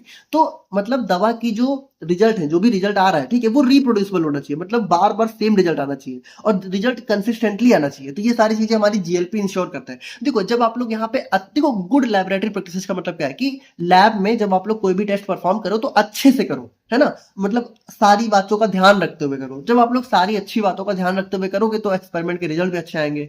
प्रॉपर डॉक्यूमेंटेशन इसमें मेंटेन करना होता है और ट्रेसिबिलिटी, मतलब मान लो कल को अगर कोई प्रॉब्लम आई, ठीक है, तो आप लोग एक प्रॉपर डॉक्यूमेंट जब बना के रखोगे तो उसको ट्रेस कर सकेंगे ना कि किस स्टेप पे क्या चीजें हुई थी, प्रॉब्लम क्यों आई, है ना, उसको ट्रेस करने के लिए भी हमारी ये सारी चीजें मेंशन होती है। उसके बाद यहाँ पे देखिए, जब आप लोग जीएलपी फॉलो करते हो तो जो भी लोग इन्वॉल्व होते हैं, पर्सनल मतलब जो भी स्टाफ, पर्सनल का सिंपल सा मतलब होता है स्टाफ, तो जो भी स्टाफ इन्वॉल्व होते हैं, ठीक है, वो यहाँ पे मतलब उनकी भी सेफ्टी इंश्योर होती है। मतलब ऐसा नहीं होता है कि यहाँ पे जैसे देखिए जब भी आप लोग यहाँ पे टेस्टिंग कर रहे हो, ठीक है, तो वहां पे हो सकता है पर्सनल को भी कोई प्रॉब्लम हो जाए। तो जब जीएलपी फॉलो करेगा तो वहां पे पर्सनल को भी कोई प्रॉब्लम होगी और इन्वायरमेंट मतलब हमारे आसपास के वातावरण को भी नुकसान नहीं होगा। और एरर, फ्रॉड या डाटा मैनिपुलेशन अवॉइड करने के लिए, क्योंकि देखिए जीएलपी में जो गाइडलाइंस मेंशन होती है उसमें ये सभी चीजें बिल्कुल साफ लिखी होती है कि डाटा को मैनिपुलेट नहीं करना है। ठीक है, रेगुलेटरी रिक्वायरमेंट, अब यहाँ पे देखिए जब आप लोग जीएलपी को फॉलो करते हुए सारी चीजें करोगे, ठीक है, तो वहां पे आप लोग को अप्रूवल भी बहुत अच्छे से मिल जाएगा। जैसे आप लोगों को पता हो, ठीक है, तो हमें क्लिनिकल ट्रायल के लिए जो है सीडीएससीओ से अप्रूवल लेना होता है, ठीक है, जो कि हमारी सेंट्रल ड्रग रेगुलेटरी अथॉरिटी होती है। Central drug standard control organization की हमारी इंडिया की क्या है, इंडिया की रेगुलेटरी अथॉरिटी है जो कि सारी चीजों के लिए परमिशन देती है। तो परमिशन आप लोग को तभी मिलेगी जब आप लोग यहाँ पे जीएलपी फॉलो करोगे, ठीक है। और यहाँ पे देखिए जब जीएलपी फॉलो करते हो तो ग्लोबल एक्सेप्टेंस भी बढ़ जाती है, मतलब कि यहाँ पे आपका जो डाटा है, ठीक है, वो ग्लोबली यहाँ पे एक्सेप्ट कर लिया जाता है, सब लोग उसको वैलिड मानते हैं क्योंकि आपने जीएलपी फॉलो किया। अब देखिए अगर हम लोग यहाँ पे अपने जीएलपी के कुछ जनरल प्रोविजंस की बात करें, मतलब कौन कौन सी जनरल बातें हैं जिनका जीएलपी में मेंशन होता है या फिर जो जीएलपी में ध्यान रखनी होती है, तो यहाँ पे देखिए अगर आप लोग अपना सिलेबस देखिए तो यहाँ पे देखिए आप लोग के सिलेबस में कुछ जनरल प्रोविजन दिए, तो इसके अंदर क्या क्या दिया है, इसके अंदर सबसे पहले ऑर्गेनाइजेशन एंड मैनेजमेंट, ठीक है, फिर हमारा पर्सनल आ गया, फिर हमारा फैसिलिटीज आ गई, फिर हमारा इक्विपमेंट आ गया, फिर हमारे टेस्ट एंड कंट्रोल आर्टिकल्स आ गए। तो इन सभी को हम लोग यहाँ पे एक एक करके देखते हैं, ठीक है। तो सबसे पहला आता है ऑर्गेनाइजेशन एंड मैनेजमेंट। तो देखिए ऑर्गेनाइजेशन का मतलब है कि जो जीएलपी मतलब जहां पे भी आप लोग यहाँ पे नॉन क्लिनिकल ट्रायल परफॉर्म कर रहे हो, ठीक है, तो वहां पे ऑर्गेनाइजेशनल स्ट्रक्चर कैसा है, मतलब वहां पे बेसिकली कौन कौन से लोग इन्वॉल्व हैं उस स्टडी में, कौन कौन से लोग मतलब किन लोगों की देखरेख में वो स्टडी हो रही है। जैसे मान लो कोई नई दवा आप लोग टेस्ट कर रहे हो, ठीक है, तो किसने अप्रूवल दिया, कौन यहाँ पे मॉनिटर कर रहा है इसको, कौन जो है कह सकते हो टीम को लीड कर रहा है। तो यहाँ पे देखिए, तो यहाँ पे बेसिकली ऑर्गेनाइजेशनल स्ट्रक्चर भी हमारा जो है बहुत ही क्लियर होना चाहिए। इसमें सबसे पहला आता है स्टडी डायरेक्टर। तो देखो स्टडी डायरेक्टर का मतलब है ये हमारा मेन पर्सन होता है जो कि रिस्पॉन्सिबल होता है होल स्टडी के, मतलब ये लीडर होता है। आप ये समझो जितने भी लोग इन्वॉल्व होते हैं इस नॉन क्लिनिकल ट्रायल में उन सभी को लीड हमारा कौन करता है, स्टडी डायरेक्टर, ठीक है। ये हमारा जो है स्टडी ध्यान रखता है, बेसिकली स्टडी डायरेक्टर का ही काम होता है इस चीज को ध्यान रखना कि जो स्टडी चल रही है वो जीएलपी के अकॉर्डिंग हो। देखो जीएलपी क्या है, जीएलपी एक गाइडलाइन है, आप समझ रहे हो, जीएलपी एक गाइडलाइन है जिसके अकॉर्डिंग आपको काम करना है। तो अब अगर आप नहीं भी, जैसे गाइडलाइन सिंपली समझो, जैसे मान लो आप मान लो जो है आप रोड पे खड़े हो, ठीक है, और रेड लाइट जो है जल गई। अब रेड लाइट जलने पे जो है रूल क्या कहता है, रूल है समझ लो, तो रूल क्या कहता है कि आप लोग रुक जाओ। लेकिन अगर मान लो कोई नहीं भी रुक रहा है, ठीक है, तो वहां पे ना रुकने पे भी जैसे कोई जबरदस्ती तो उसको रोकेगा नहीं, लेकिन ना रुकने पे दो चीजें हो सकती हैं, एक तो एक्सीडेंट हो सकता है, दूसरा यहाँ पे चालान कट सकता है। तो यहाँ पे देखिए वही चीज है कि जीएलपी भी हमारे रूल्स हैं, अगर इन रूल को फॉलो करते हुए आप लोग सारी चीजें करोगे, ठीक है, तो आप लोग का रिजल्ट अच्छा रहेगा। और बाकी नहीं भी करोगे तो यहाँ पे क्या होगा, कोई आपको देखने तो आ नहीं रहा है उस तरीके से, मतलब यहाँ पे जैसे देखो लोग देख रेख तो करते ही हैं, लेकिन अगर जीएलपी नहीं फॉलो करोगे, ठीक है, तो वहां पे रिजल्ट जो है आप लोग का कुछ ना कुछ खराब हो सकता है। तो वही चीज है कि यहाँ पे स्टडी डायरेक्टर इंश्योर करता है कि जीएलपी के रूल्स फॉलो हो, है ना। और ये स्टडी प्लान को अप्रूव करता है, मतलब जो जैसे मान लो आप लोग नॉन क्लिनिकल ट्रायल परफॉर्म करने वाले हो, तो कितने लोगों पे आप करोगे, मतलब कह सकते हो कितने एनिमल्स पे करने वाले हो, कितने स्पीसीज लेने वाले हो, कितने वैरायटी, कितने नंबर, कौन कौन से सेल या टिश्यू कल्चर लोगे। तो इन सभी को यहाँ पे अप्रूव करने, फाइनल रिपोर्ट बनाने का काम भी हमारा स्टडी डायरेक्टर करता है। उसके बाद यहाँ पे जो डाटा है, जैसे जो भी डाटा आएगा, जैसे आपने एनिमल पे टेस्टिंग करी, ठीक है, उसका क्या रिजल्ट आया, है ना, तो वो सभी का डाटा, वो जो डाटा निकल के आ रहा है वो कितना एक्यूरेट है, कितना रिलायबल है, इन सभी का जो रिस्पॉन्सिबल होता है वो कौन होता है, स्टडी डायरेक्टर। मतलब अगर कुछ भी प्रॉब्लम आएगी तो इसी बंदे को पकड़ा जाएगा। तो ये बहुत इंपॉर्टेंट होते हैं। फिर दूसरा हमारा आता है मैनेजमेंट। अब देखो मैनेजमेंट क्या होता है, मैनेजमेंट बेसिकली हमारा प्रोवाइड करता है रिसोर्सेज, स्टाफ और फैसिलिटीज। देखो मैनेजमेंट क्या होता है, मैनेजमेंट समझ लो कि जैसे सबसे जो मालिक हो गए, ठीक है, मतलब जो लोग एक्चुअल में मालिक है, जैसे मान लो कोई इंडस्ट्री है, ठीक है, जैसे कोई नई दवा का ट्रायल मान लो हो रहा है, ठीक है, तो नई दवा का ट्रायल जनरली कहाँ होता है, इंडस्ट्रीज में होता है, ठीक है। तो इस इंडस्ट्री में बस बेसिकली आर&डी डिपार्टमेंट में होता है। तो इस आर&डी डिपार्टमेंट या फिर इस इंडस्ट्री के कुछ लोग मालिक होते हैं ना, जनरली 2-3 लोग मिलकर यहाँ पे इंडस्ट्री वगैरह हेड कर रहे होते हैं, मान लो कोई एक ही है, ठीक है। तो जैसे मान लो 2-3 लोग अगर है तो वो 2-3 लोग क्या होते हैं, मैनेजमेंट होते हैं। तो बेसिकली बोर्ड ऑफ डायरेक्टर समझ सकते हो, ठीक है। तो यही लोग क्या करते हैं, यही लोग तो कह सकते हो अपॉइंट करते हैं, मतलब यही जो है स्टडी डायरेक्टर को भी अपॉइंट करता है, यही लोग मतलब क्वालिफाइड पर्सनल को अपॉइंट करते हैं, मतलब इन्हीं लोगों की देखरेख में हमारा जो है कह सकते हो स्टडी डायरेक्टर को अपॉइंट किया जाता है। और इन्हीं यही लोग जो है और भी लोग, मतलब जैसे सिर्फ एक बंदा थोड़ी होता है, बहुत सारे लोग यहाँ पे इस स्टडी को परफॉर्म कर रहे हैं। नॉन क्लिनिकल ट्रायल में बहुत सारे लोग होंगे, स्टडी डायरेक्टर होगा, उसके साथ भी कुछ क्वालिफाइड लोग और भी होंगे। तो उन सभी को अपॉइंट कौन करते हैं, मैनेजमेंट करता है, ठीक है। और यहाँ पे ये भी इंश्योर करते हैं कि जो भी लैब है, ठीक है, वहां पे जीएलपी गाइडलाइन फॉलो हो, ठीक है, और यहाँ पे प्रॉपर वर्किंग एनवायरनमेंट को मेंटेन करने के लिए हमारे रिस्पॉन्सिबल होते हैं। और क्यूए यूनिट क्या होती है, देखो क्यूए मतलब क्वालिटी एश्योरेंस, मतलब जो भी काम हो रहा है वो क्वालिटी में हो, मतलब उसकी क्वालिटी मेंटेन रहे, क्वालिटी एश्योर रहे। तो इसका काम कौन करता है, इसका काम क्वालिटी एश्योरेंस यूनिट करती है। तो ये हमारी प्रॉपर्ली चेक किया करती है कि जो भी हमारा टेस्टिंग हो रही है, ठीक है, वो उसमें क्वालिटी मेंटेन है कि नहीं है। तो ये सारी चीजें हमारा क्यूए यूनिट करता है। तो देखो ये हमारा मतलब ऑर्गेनाइजेशन मैनेजमेंट, ठीक है। और फिर नेक्स्ट हमारा आता है पर्सनल का मतलब यहाँ पे जितने भी स्टाफ इन्वॉल्व है, ठीक है, इस स्टडी में जितने भी स्टाफ इन्वॉल्व वो सारे पर्सनल हो गए, ठीक है। जैसे स्टडी डायरेक्टर भी एक टाइप का पर्सनल ही हो गया। तो ये जितने भी स्टाफ है वो क्वालिफाइड, ट्रेन, एक्सपीरियंस होने चाहिए। हर एक का रोल और रिस्पॉन्सिबिलिटी प्रॉपरली मेंशन होना चाहिए कि भाई आपका ये काम है, आपका ये काम है। उसके बाद रेगुलर ट्रेनिंग। अब देखो जैसे मान लो कोई बंदा है जिसको थोड़ी बहुत चीजें नहीं पता है, तो उसको प्रॉपर ट्रेनिंग मिलनी चाहिए रेगुलर, ठीक है। अगर कोई नई मार्केट में कोई नई अपडेट आ रही है तो उसको उस अपडेट की ट्रेनिंग मिलती रहनी चाहिए। उसके बाद स्टाफ, जितने भी स्टाफ है, जितने भी लोग इन्वॉल्व है, उनको स्टैंडर्ड ऑपरेटिंग प्रोसीजर्स को फॉलो करते हुए चीजें करनी है, प्रॉपर हाइजीन और सेफ्टी मेजर को मेंटेन करना है। उसके बाद यहाँ पे ट्रेनिंग और वर्क का रिकॉर्ड भी यहाँ पे मेंटेन करके रखना है। फैसिलिटीज की बात करें तो देखिए फैसिलिटीज का मतलब है कि जहाँ पे मतलब जिस इंडस्ट्री में या फिर जिस जगह पे आप लोग यहाँ पे टेस्टिंग कर रहे हो वहां पे फैसिलिटी कैसी है, मतलब कि बेसिकली लाइट वगैरह कैसी है, संसाधन कैसे हैं, इक्विपमेंट कैसा है। तो यहाँ पे देखिए इस फैसिलिटी में बहुत सारी चीजें आ जाती है। सबसे पहले आता है जनरल फैसिलिटी। जनरल फैसिलिटी का मतलब है कि जैसे साफ सफाई बहुत अच्छी होनी चाहिए, लैब जो है क्लीन होनी चाहिए, वेल ऑर्गेनाइज होनी चाहिए, इनफ स्पेस होना चाहिए ताकि मिक्सअप ना हो, है ना, चीजें मिक्स ना हो जाए, प्रॉपर लाइटिंग, वेंटिलेशन और क्लीनलीनेस, ठीक है, मतलब प्रॉपर जो है लैब क्लीन होनी चाहिए। टेस्टिंग फैसिलिटीज का मतलब है कि यहाँ पे जैसे देखिए टेस्टिंग के लिए हमारा सेपरेट एरिया होना चाहिए, है ना, जैसे मान लो आप लोग एनिमल पे टेस्ट कर रहे हो तो वो ऐसा ना हो कि सबके बीचों बीच है, उसका एक प्रॉपर एरिया होना चाहिए, प्रॉपर वहां पे जो है बिल्कुल भी इम्प्योरिटी वगैरह नहीं आनी चाहिए, है ना, एरर नहीं होनी चाहिए, कंटामिनेशन नहीं होना चाहिए, और टेम्परेचर और ह्यूमिडिटी हमारी कंट्रोल होनी चाहिए, मतलब जितनी हम लोग चाहे उतना मेंटेन कर सकें। और वेस्ट डिस्पोजल की बात करें तो यहाँ पे देखिए जैसे मान लो कोई भी अगर हजार्डस वेस्ट है, मतलब बहुत ही हार्मफुल वेस्ट है, तो उसको बहुत ही सावधानी से हम लोग यहाँ पे बाहर फेंक दें और इन्वायरमेंट और सेफ्टी रूल को फॉलो करें। ये ना हो कि हम लोग यहाँ पे अपने चक्कर में इन्वायरमेंट को बहुत ज्यादा नुकसान कर रहे हैं। तो ये सारी चीजें भी ध्यान रखनी है। उसके बाद हमारा animal care facility.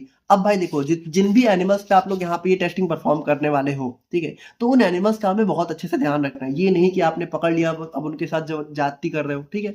Proper food water और केयर हमें जो है देनी होने, ठीक है। टेम्परेचर और हाइजीन हमें उनका मेंटेन करके रखना है और एथिकल रूल को फॉलो करना है, ठीक है। अब इसको आपने जूरिस्प्रूडेंस में पढ़ा था, ठीक है। तो यहाँ पे उन एथिकल रूल्स को भी हमें फॉलो करना है एनिमल्स को हैंडल करते हुए। उसके बाद देखिए नेक्स्ट हमारा इक्विपमेंट आ जाता है। इक्विपमेंट मतलब कि यहाँ पे देखिए इक्विपमेंट जो भी है वो हमारा सुटेबल होना चाहिए यूज करने के लिए। रेगुलर कैलिब्रेशन और वैलिडेशन। देखो अब ये सारी चीजें हम लोग जो है नेक्स्ट यूनिट नंबर 5 में पढ़ेंगे, कैलिब्रेशन और वैलिडेशन बहुत डिटेल में, ठीक है। बाकी आप ये समझो कि इसका मतलब ये होता है कि जो इक्विपमेंट है, ठीक है, वो अच्छे से काम कर रहा है कि नहीं, इसको हमें चेक करते रहना चाहिए। और यहाँ पे इक्विपमेंट को हमें प्रॉपरली क्लीन करना चाहिए। एसओपी, देखो हर एक इक्विपमेंट को कैसे यूज करना है उसके लिए एक हमारा एसओपी होता है। हर इक्विपमेंट का एक एसओपी होता है, उसको हमें फॉलो करना होता है, ठीक है। उसके बाद यहाँ पे फॉल्टी इक्विपमेंट। फॉल्ट देखो एसओपी का सिंपल सा मतलब इक्विपमेंट को यूज कैसे करना है, मतलब जैसे कभी आप लोग पंखा वगैरह लेते हो कुछ भी, तो उसमें कैसे पंखे को इंस्टॉल करना है, कैसे इस्तेमाल करना है, वो लिखा होता है ना, तो वो भी उसी को हम लोग एसओपी बोलते हैं। फॉल्टी इक्विपमेंट, अगर कोई इक्विपमेंट सही से नहीं काम कर रहा है, ठीक है, तो उसको हमें प्रॉपर लेबल करना होगा कि भाई ये फॉल्टी है, इसको यूज मत करना। और यहाँ पर record of use, storage and disposal, ठीक है, मस्ट बी मेंटेन। और यहाँ पर जितने इक्विपमेंट को आपने यूज किया, अगर कुछ यहाँ पे डिस्पोज हुआ, वो सभी चीजें आप लोग को मेंटेन करनी है। Test and control articles. अब देखो ये बहुत इंपॉर्टेंट चीज है। देखो टेस्ट एंड कंट्रोल आर्टिकल्स का क्या मतलब है, जैसे मान लो आप लोग यहाँ पे, मान लो ये हमारी न्यू ड्रग है, ठीक है, ये हमारी न्यू ड्रग है, ठीक है। अब इसकी टेस्टिंग मान लो आप लोग परफॉर्म कर रहे हो, मान लो ये हमारा एनिमल है, ठीक है। तो यहाँ पे देखो जैसे हम लोग क्या करते हैं कि हम लोग जनरली जो है दो तरह के मतलब एक एनिमल लेंगे जिसपे हम लोग यहाँ पे अपनी न्यू ड्रग को देंगे, और एक हम लोग दूसरा एनिमल हम लोग ऐसा लेते हैं, ठीक है, जिसमें हम लोग क्या करते हैं, जिसमें हम लोग प्लेसिबो को देते हैं। प्लेसिबो मतलब दवा इसको भी देंगे लेकिन इसमें एक्चुअल में दवा नहीं होती है, मतलब आप समझ रहे हो। प्लेसिबो मतलब ऐसी दवा, ऐसी मेडिसिन जिसके अंदर एक्टिव इंग्रेडिएंट नहीं होता है। तो देखो एक को हम लोग दवा दे रहे हैं, एक को नहीं दे रहे, ठीक है। अब यहाँ पे देखो जिसको हम लोग दवा दे रहे हैं इसको हम लोग बोलते हैं टेस्ट आर्टिकल, और जिसको दवा नहीं दे रहे इसको हम लोग बोलते हैं कंट्रोल आर्टिकल। देखो टेस्ट एंड कंट्रोल आर्टिकल से मतलब ये होता है कि जैसे मान लो इस एनिमल को कोई प्रॉब्लम है और इसको प्रॉब्लम को दूर करने के लिए आप लोगों ने अगर दवा दी, ठीक है, और मान लो ये ठीक हो गया और इसको भी मान लो सेम प्रॉब्लम है, ठीक है, तो हम लोग यहाँ पे देखते हैं कि एक्चुअल में जो एनिमल है वो किस वजह से ठीक हो रहा है। मान लो ये ठीक हो गया दवा देने से और ये नहीं ठीक हुआ, इसका मतलब क्या है, दवा काम कर रही है। लेकिन मान लो कि ये भी ठीक हो गया, ये भी ठीक हो गया, तो क्या यहाँ पे ये दवा की वजह से ही ठीक हुआ है, या फिर मान लो दवा देने के बावजूद भी ये नहीं सही हुआ या भी नहीं सही हुआ। तो मतलब कंपैरिजन के लिए हम लोग यहाँ पे एक कंट्रोल आर्टिकल रखते हैं और एक टेस्ट आर्टिकल रखते हैं, ठीक है। ऐसे समझो स्टैंडर्ड और टेस्ट वाला, ठीक है। बाकी लेबोरेटरी हमारा जो है should maintain record of name, batch and purity information, ठीक है। तो यहाँ पे जो भी नेम है, बैच है, ठीक है, जिस बैच में हमारी टेस्टिंग हो रही है, इन सभी की इन्फॉर्मेशन का रिकॉर्ड होना चाहिए। उसके बाद यहाँ पे facility must store articles under process condition. तो यहाँ पे देखिए वही चीज है कि हमें यहाँ पे जो भी आर्टिकल्स है हमारे टेस्ट कंट्रोल में, ठीक है, उनको एक प्रॉपर कंडीशन में मेंटेन रखना है, ठीक है। उसके बाद यहाँ पे person should handle substance according to SOP. अब यहाँ पे देखिए हर एक का एसओपी होता है। एसओपी क्या होता है, स्टैंडर्ड ऑपरेटिंग प्रोसीजर। इसको हम लोग यहाँ पे बहुत डिटेल में देखेंगे, ठीक है। तो थोड़ा सा आप लोग बस वेट करिए, इसको हम लोग यहाँ पे समझेंगे।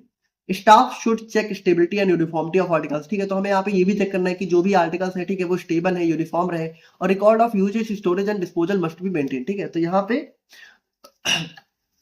अच्छा देखो, यहाँ पे एक चीज़ समझो, जैसे यहाँ पे जो आर्टिकल्स की बात हो रही है, तो बेसिकली आर्टिकल्स का मतलब यहाँ पे ये हमारे एनिमल से नहीं है, आर्टिकल्स का मतलब हमारी यहाँ पे इन ड्रग्स है। जैसे एक हमारी हो गई टेस्ट वाली ड्रग, ठीक है, जिसका हम लोग टेस्टिंग कर रहे हैं, और एक हमारी हो गई प्लेसिबो। तो यहाँ पे उनकी बातें हो रही है, ये चीज़ समझना आप लोग, ठीक है, कि जो भी हमारी टेस्ट और कंट्रोल ड्रग है, ठीक है, मतलब जो भी बेसिकली प्लेसिबो और हमारी जो एक्चुअल टेस्टिंग ड्रग है, उसको हमें अच्छे से हैंडल करना है, ठीक है। और यहाँ पे अगर हम लोग उसको यूज कर रहे हैं, तो कितना यूज हुआ, कब यूज हुआ, कैसे स्टोर किया, कैसे डिस्पोज किया, उन सभी का रिकॉर्ड हमें मेंटेन करना होता है। तो ये हो जाते हैं टेस्ट एंड कंट्रोल आर्टिकल्स। अब उसके बाद देखिए, अगर आप लोग अपने सिलेबस देखें, तो आप लोग के सिलेबस में बेसिकली यहाँ पे देखिए एक और चीज दी हुई है। देखिए यहाँ तक हमने देख लिया, हमने ऑर्गेनाइजेशन देख लिया, पर्सनल देख लिया, फैसिलिटीज देख ली, इक्विपमेंट देख लिया, टेस्टिंग फैसिलिटी देख ली, ऑपरेशन देख लिया, टेस्ट एंड कंट्रोल आर्टिकल्स देख लिए, ठीक है। अब हम लोग बात करते हैं अपने protocol for conduction of a non clinical laboratory study. देखो यहाँ पे हमें क्या पढ़ना है, हमें पढ़ना है कि नॉन क्लिनिकल लैबोरेटरी स्टडी को कंडक्ट करने के लिए कौन कौन से प्रोटोकॉल होते हैं। अब देखो प्रोटोकॉल क्या होता है, देखो प्रोटोकॉल को भी आप लोग एक गाइडलाइन नहीं समझ सकते हो, बाकी ये समझो प्रोटोकॉल, जैसे आपने सुना होगा कि भाई प्रोटोकॉल है, प्रोटोकॉल का मतलब क्या होता है कि आप लोग को उसी, जैसे प्रोटोकॉल में जो चीजें लिखी होती हैं, आप लोग को उसी चीजों को फॉलो करते हुए कोई भी टेस्ट परफॉर्म करना है। जैसे थोड़ा सा ये समझो, जैसे देखो प्रोटोकॉल का मतलब, देखो यहाँ पे सबसे पहले ये समझो, जो नॉन क्लिनिकल लैबोरेटरी स्टडी है, इसका मतलब क्या है, इसका मतलब कुछ नहीं, इसका मतलब यही है, इसका मतलब हमारा नॉन क्लिनिकल ट्रायल। तो यहाँ पे ये बोला जा रहा है कि नॉन क्लिनिकल ट्रायल जब आप लोग परफॉर्म कर रहे हो, तो कैसे परफॉर्म करना है, मतलब कैसे आप लोग यहाँ पे स्टार्ट करोगे, ठीक है, कब आप लोग, कितने एनिमल्स को आप लोग लेने वाले हो, नंबर ऑफ एनिमल्स, कितने लोगों पे आप स्टडी करने वाले हो, स्टडी का पर्पज क्या है, ठीक है, स्टडी कब तक खत्म होगी, एक एक्सपेक्टेड डेट, ठीक है, स्टडी फिनिश कब तक होगी, स्टडी का जो है रिजल्ट क्या निकलेगा। तो इन सभी चीजों का जो एक कह सकते हो एक डॉक्यूमेंट होता है, उसको हम लोग बोलते हैं प्रोटोकॉल, ठीक है। तो यहाँ पे हम लोग देखेंगे कि जब भी हम लोग यहाँ पे नॉन क्लिनिकल ट्रायल परफॉर्म करने वाले, या फिर इसी को आप लोग नॉन क्लिनिकल लैबोरेटरी स्टडी बोल सकते हो, दोनों सेम चीजें हैं, इतना समझो। नॉन क्लिनिकल लैबोरेटरी स्टडी जब आप लोग परफॉर्म करने वाले हो, कंडक्ट करने वाले हो, तो कौन कौन से प्रोटोकॉल हमें फॉलो करने होते हैं, क्या प्रोटोकॉल होते हैं, उनको हमें पढ़ना है।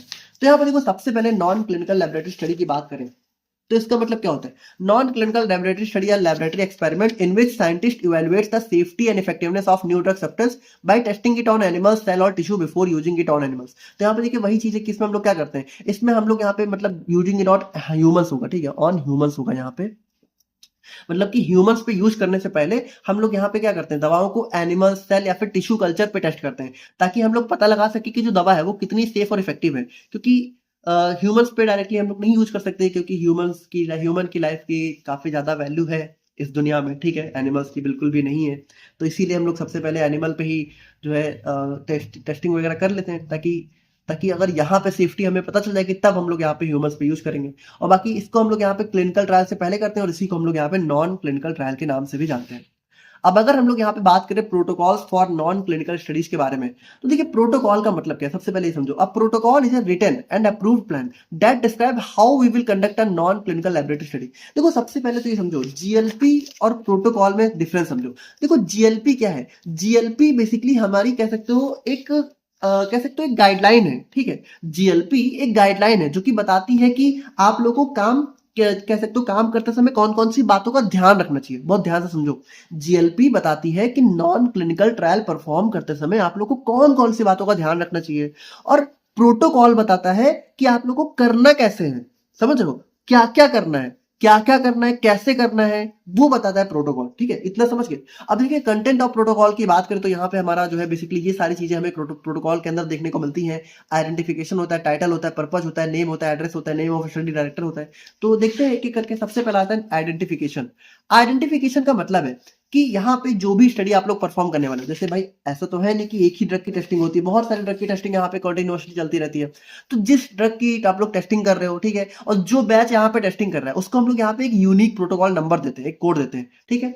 तो हर स्टडी को एक यूनिक प्रोटोकॉल नंबर या फिर कोड दिया जाता है, और इसी कोड से यहाँ पे पता लगा जाता है कि यहाँ पे स्टडी कैसे चल रही है, उसको ट्रैक करने के लिए, डॉक्यूमेंट करने के लिए, और रिकॉर्ड को जो है रखने के लिए हम लोग यहाँ पे एक कोड नंबर देते हैं, ठीक है। तो ये हो जाता है आइडेंटिफिकेशन। आइडेंटिफिकेशन का मतलब है कि हर प्रोटोकॉल अलग अलग होता है, तो ये कौन सा प्रोटोकॉल है, तो हर प्रोटोकॉल का कोड अलग होता है, ठीक है। तो ये प्रोटोकॉल का आइडेंटिफिकेशन होता है पहला।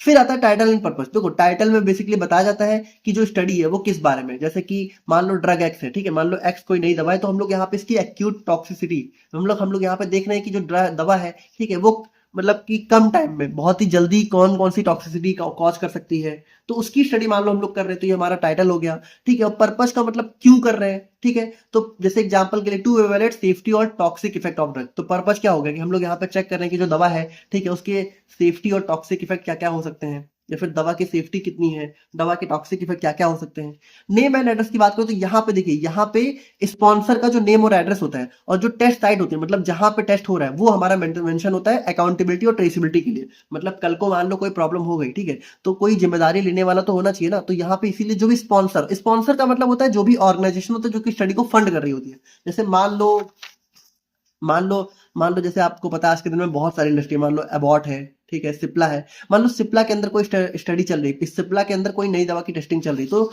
हमारी स्पॉन्सर कौन हो गया, सिप्ला हो गया। और टेस्ट साइट मतलब कि जहां पे आप लोग स्टडी कर रहे हो, ठीक है, तो किस जगह पे हो रही है वो टेस्ट साइट हो गई। नेम ऑफ स्टडी डायरेक्टर, अब जैसे हम लोगों ने देखा कि भाई स्टडी डायरेक्टर ही ओवरऑल रिस्पॉन्सिबल होता है, तो स्टडी डायरेक्टर है कौन, ठीक है, उसका नाम, और जितने भी लोग बाकी स्टडी डायरेक्टर के साथ में भी जितने पर्सनल इन्वॉल्व है, जितने भी स्टाफ इन्वॉल्व है, उन सभी का नेम हमारा यहाँ पे मेंशन होता है, और उनकी रिस्पॉन्सिबिलिटी और रोल भी प्रॉपर्ली मेंशन होते हैं। ठीक है, इस प्रोटोकॉल में देखो सारी चीजें मेंशन होती है कि भाई किसको क्या करना है, ठीक है, सबका नेम मेंशन होता है। प्रपोज टेस्ट, अब यहाँ पे कब आप लोग स्टार्ट कर रहे हो और कब खत्म हो सकता है, जैसे पक्का कब खत्म होगा ये तो नहीं पता होगा, लेकिन एक एक्सपेक्टेड कंप्लीशन डेट हमारी मेंशन होती है, और ये हमारा प्लानिंग और मॉनिटरिंग करने में हेल्प करता है। उसके बाद justification for selection of test system, अब देखो ये बहुत इंपॉर्टेंट है कि जैसे मान लो आप लोग किसी एनिमल पे टेस्ट कर रहे हो, जैसे मान लो आप लोग किसी रैट पे टेस्ट कर रहे हो, ठीक है, किसी चूहे पे टेस्टिंग कर रहे हो, तो उस चूहे को आपने क्यों लिया है, ठीक है, तो उसका जस्टिफिकेशन आप लोगों को देना होगा। जैसे explains why a particular animal species organ और सेल लाइन इज सिलेक्टेड, ठीक है, तो मतलब सेल कल्चर पे भी कर सकते हो, ऑर्गन कल्चर पे भी कर सकते हो, टिश्यू कल्चर पे भी कर सकते हो बेसिकली, है ना, तो उन सभी पे आप लोग क्यों कर रहे हो उसके लिए आप लोग को जस्टिफिकेशन देना होगा। जैसे चूहे क्यों सिलेक्ट किए जाते हैं, क्योंकि उनका जो मेटाबॉलिज्म है वो ह्यूमन से काफी सिमिलर होता है। डिस्क्रिप्शन ऑफ टेस्ट सिस्टम, अब जैसे मान लो आपने जो भी लिया है, जो भी एनिमल आपने लिया है, उसकी स्पेसीज क्या है, उसका एज क्या है, उसका वेट क्या है, उसका सेक्स क्या है, उसका हेल्थ कंडीशन कैसी है, ये सारी चीजें भी मेंशन करनी होती है। उसके बाद एक्सपेरिमेंटल डिजाइन, अब देखो ये बहुत इंपॉर्टेंट हमारा पार्ट आ जाता है, क्योंकि इसमें हमारा बेसिकली जो है लिखा होता है कि कितने कितने लोगों पे आप एक्सपेरिमेंट करने वाले हो, कितने जानवर लेने वाले हो, कितने एनिमल्स होने वाले हैं, है ना, नंबर ऑफ ग्रुप्स, तो यहाँ पे हमारे दो होते हैं, एक होता है कंट्रोल, एक होता है ट्रीटेड। तो देखो हम लोगों ने इसको डिस्कस किया था कि एक हमारा ऐसा एनिमल होगा जिसपे हम लोग टेस्टिंग परफॉर्म करेंगे, और एक हमारा कंट्रोल होगा जिसको हम लोग प्लेसिबो देंगे, है ना। उसके बाद डोज लेवल, तो कितनी डोज देने वाले हो, फ्रीक्वेंसी क्या रहेगी, है ना, एक दिन में कितनी बार देने वाले हो, किस रूट से देने वाले हो, ड्यूरेशन क्या रहने वाली है, पैरामीटर्स क्या क्या चीजें आप लोग को जो है पता करनी है दवा के बारे में, टॉक्सिसिटी, बिहेवियर, बायोकेमिकल टेस्ट। उसके बाद यहाँ पे ये हमारा इंश्योर करता है सिस्टमिक और scientific execution of the study, ठीक है, कि स्टडी हमारी सिस्टमिक और साइंटिफिक तरीके से हो। तो यहाँ पे देखिए हमने प्रोटोकॉल्स को भी डिस्कस कर लिया है, और अब अगर आप लोग देखो तो सिलेबस में आप लोग के दो चार चीजें और दी हुई है, जैसे यहाँ पे ये भी हो गया।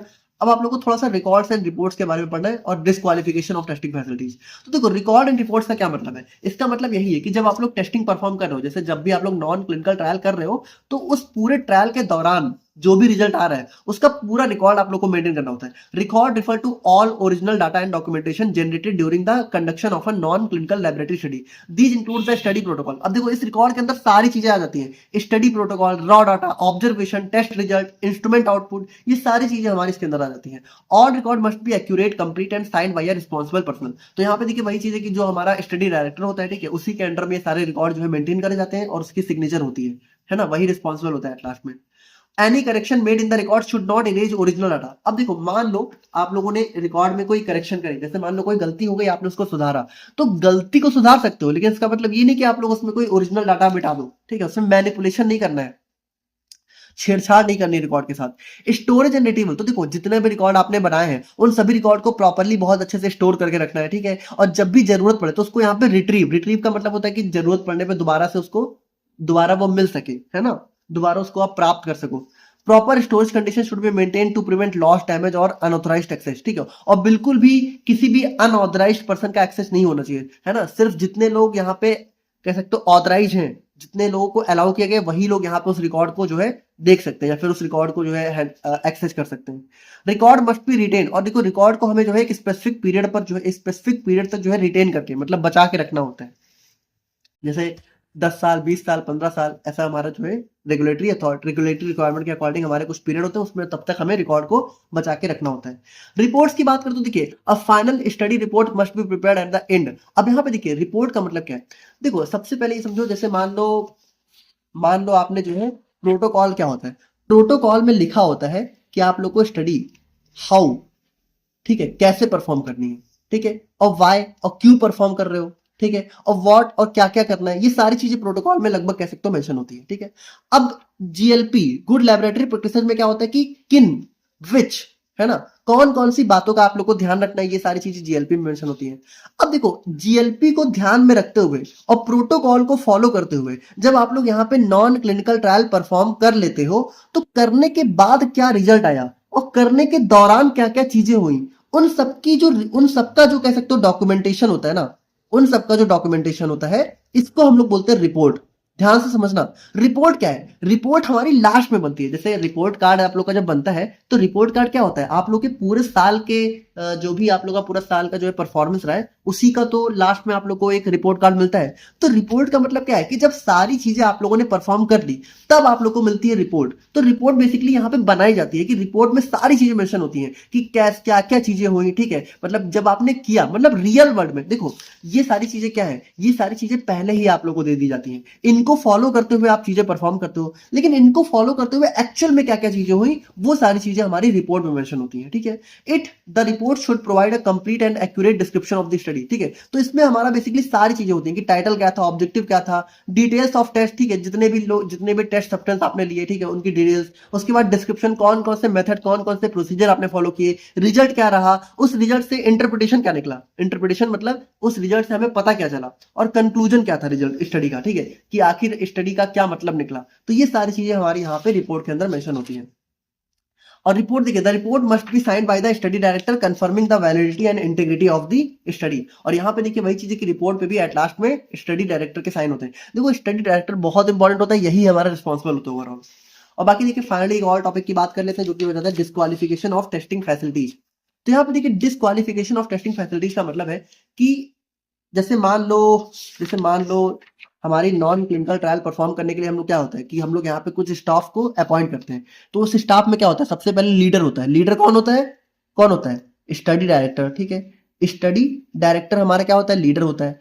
अब इस स्टडी डायरेक्टर के अंदर भी अंडर में भी बहुत सारे लोग होते हैं, है ना। कुछ लैब एक्सपर्ट होते हैं, लैब टेक्नीशियन होते हैं, ठीक है। और फिर हमारे कुछ और भी जो है कह सकते हो एक्सपीरियंस्ड और स्किल्ड पर्सनल होते हैं, है ना। तो इन सभी को मिला के क्या होता है, इन सभी को मिला के हमारी एक टीम बनाई जाती है, और यही टीम क्या करती है? नॉन क्लिनिकल ट्रायल परफॉर्म करती है। अब देखो ये जो टीम हम बनाई गई है, इस टीम को डिस्क्वालीफाई भी करा जा सकता है। तो कैसे और किन कंडीशन में ये टीम डिस्क्वालीफाई हो सकती है? तो देखो disqualification of a testing facility means is not disqualification means a testing facility is not allowed to conduct non-clinical study due to non-compliance with GLP। तो देखिए जब भी अगर यहाँ पे जो टेस्टिंग फैसिलिटी है, जिसमें स्टडी डायरेक्टर भी है और भी सारे लोग हैं, ठीक है, अगर उन्होंने नॉन क्लिनिकल ट्रायल परफॉर्म करते समय जीएलपी को फॉलो नहीं किया, तो यहाँ पे उनको जो है डिस्क्वालीफाई भी करा जा सकता है। तो रीजन फॉर डिस्क्वालिफिकेशन देखिए क्या क्या रीजन हो सकते हैं। तो अगर जीएलपी प्रिंसिपल को नहीं फॉलो किया तो भी डिस्क्वालीफाई हो सकते हैं, ठीक है। अगर यहाँ पे डाटा जो सबमिट हुआ है, अगर उसमें कोई गलती निकली या फिर ऐसा पता चला कि इस डाटा को मैनिपुलेट किया गया है, ठीक है, तो भी हमारा जो है डिस्क्वालिफिकेशन हो सकता है। अगर रिकॉर्ड को अच्छे से नहीं की जो है मेंटेन किया गया, जैसे हर एक स्टेप का रिकॉर्ड हमें मेंटेन करना होता है, ठीक है, तो वो नहीं किया गया तो तब भी डिस्क्वालिफिकेशन हो सकता है। लैक ऑफ प्रॉपर फैसिलिटीज और ट्रेंड स्टाफ, ठीक है, तो अगर जो स्टाफ आपने चूज किए हैं, जैसे जो भी स्टाफ आपने लिए हैं नॉन क्लिनिकल ट्रायल परफॉर्म करने के लिए, अगर वो ढंग से ट्रेंड ही नहीं है, उनको कुछ आता जाता ही नहीं है, तो भी यहाँ पे वो डिस्क्वालीफाई। भाई जब किसी को अगर वो ट्रेंड नहीं होंगे तो वो कैसे परफॉर्म करेंगे, तो वहां पे उनको डिस्क्वालीफाई करना जरूरी हो जाता है। और रिपीटेड नॉन कंप्लायंस, और यहाँ पे देखिए इंस्पेक्शन का मतलब क्या होता है, जैसे जो भी रेगुलेटरी अथॉरिटी होती है वो यहाँ पे चेक करती रहती है ना। इंस्पेक्शन मतलब क्या होता है कि बीच बीच में चेक करते आता रहे, अचानक से चेक करने आ जाना। तो चेक करते समय अगर उनको पता चला कि ये लोग जो है जीएलपी नहीं फॉलो कर रहे, ठीक है, और बार बार मतलब एक बार चलो वार्निंग दे दी गई और दोबारा पता चला, तो वहां पे भी डिस्क्वालिफिकेशन हो जाता है।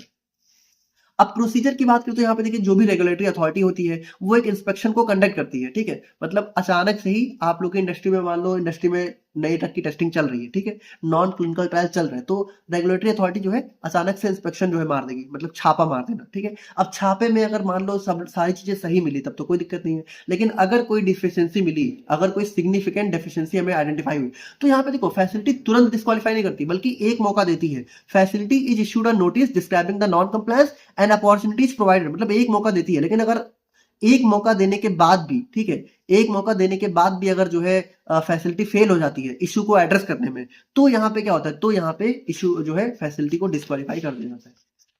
अब देखो यहाँ पे अगर री इंस्टेटमेंट की बात करें, री इंस्टेटमेंट मतलब वापस, मतलब जो भी डिस्क्वालिफिकेशन हुआ है उसको कह सकते हो वापस से, कह सकते हो रिन्यू कर देना, या फिर कह सकते हो वापस से जो है टेस्टिंग फैसिलिटी को जो है काम करने के लिए अलाउ कर देना। तो री इंस्टेटमेंट का सिंपल सा मतलब ये होता है कि मान लो आप डिस्क्वालीफाई हो चुके हो, अब अगर वापस से आप लोग को जगह बनानी है, तो वापस से जगह कैसे बना सकते हो, तो री इंस्टेटमेंट के लिए देखिए क्या होता है, a disqualified facility may be reinstated only after rectifying all deficiencies, मतलब अगर सारी जो कमियां उनको सुधार लिया जाए, रेक्टिफाई मतलब सुधार करना, डिमॉन्स्ट्रेट फुल कंप्लायंस, और अगर यहाँ पे जीएलपी स्टैंडर्ड के साथ पूरा ध्यान देना, ठीक है, जीएल डिमॉन्स्ट्रेट मतलब कि देख, मतलब ध्यान देना, देखना, ठीक है, शो करना, मतलब डिमॉन्स्ट्रेट मतलब दिखाना कि अगर जो हमारी टेस्टिंग फैसिलिटी है वो दिखाए कि हाँ वो जीएलपी फॉलो कर रही है, ठीक है, उसने सारी गलतियों को जो है सुधार लिया है, और ठीक है, और यहाँ पे जब रेगुलेटरी अथॉरिटी दोबारा से री इंस्पेक्शन करे और इंस्पेक्शन में उसको दिख जाए सारी चीजें, तो यहाँ पे दोबारा से जो है टेस्टिंग फैसिलिटी का रीइंस्टेटमेंट हो सकता है। तो यहाँ पे देखिए फाइनली इसी के साथ हमारी यूनिट नंबर 3 भी कंप्लीट कवर हो जाती है, एंड काफी लेंदी यूनिट ये भी थी थोड़ी बहुत। और इसी के साथ देखिए यहाँ पे आप लोग को स्क्रीन पे 2-3 एमसीक्यूज दिख रहे होंगे, इनका आंसर आप लोग प्लीज जरूर कमेंट करके बताइएगा। वीडियो अच्छी लगी हो तो लाइक कर दीजिएगा और चैनल को सब्सक्राइब कर लीजिएगा। मिलते हैं नेक्स्ट वीडियो में, तब तक के लिए थैंक यू सो मच।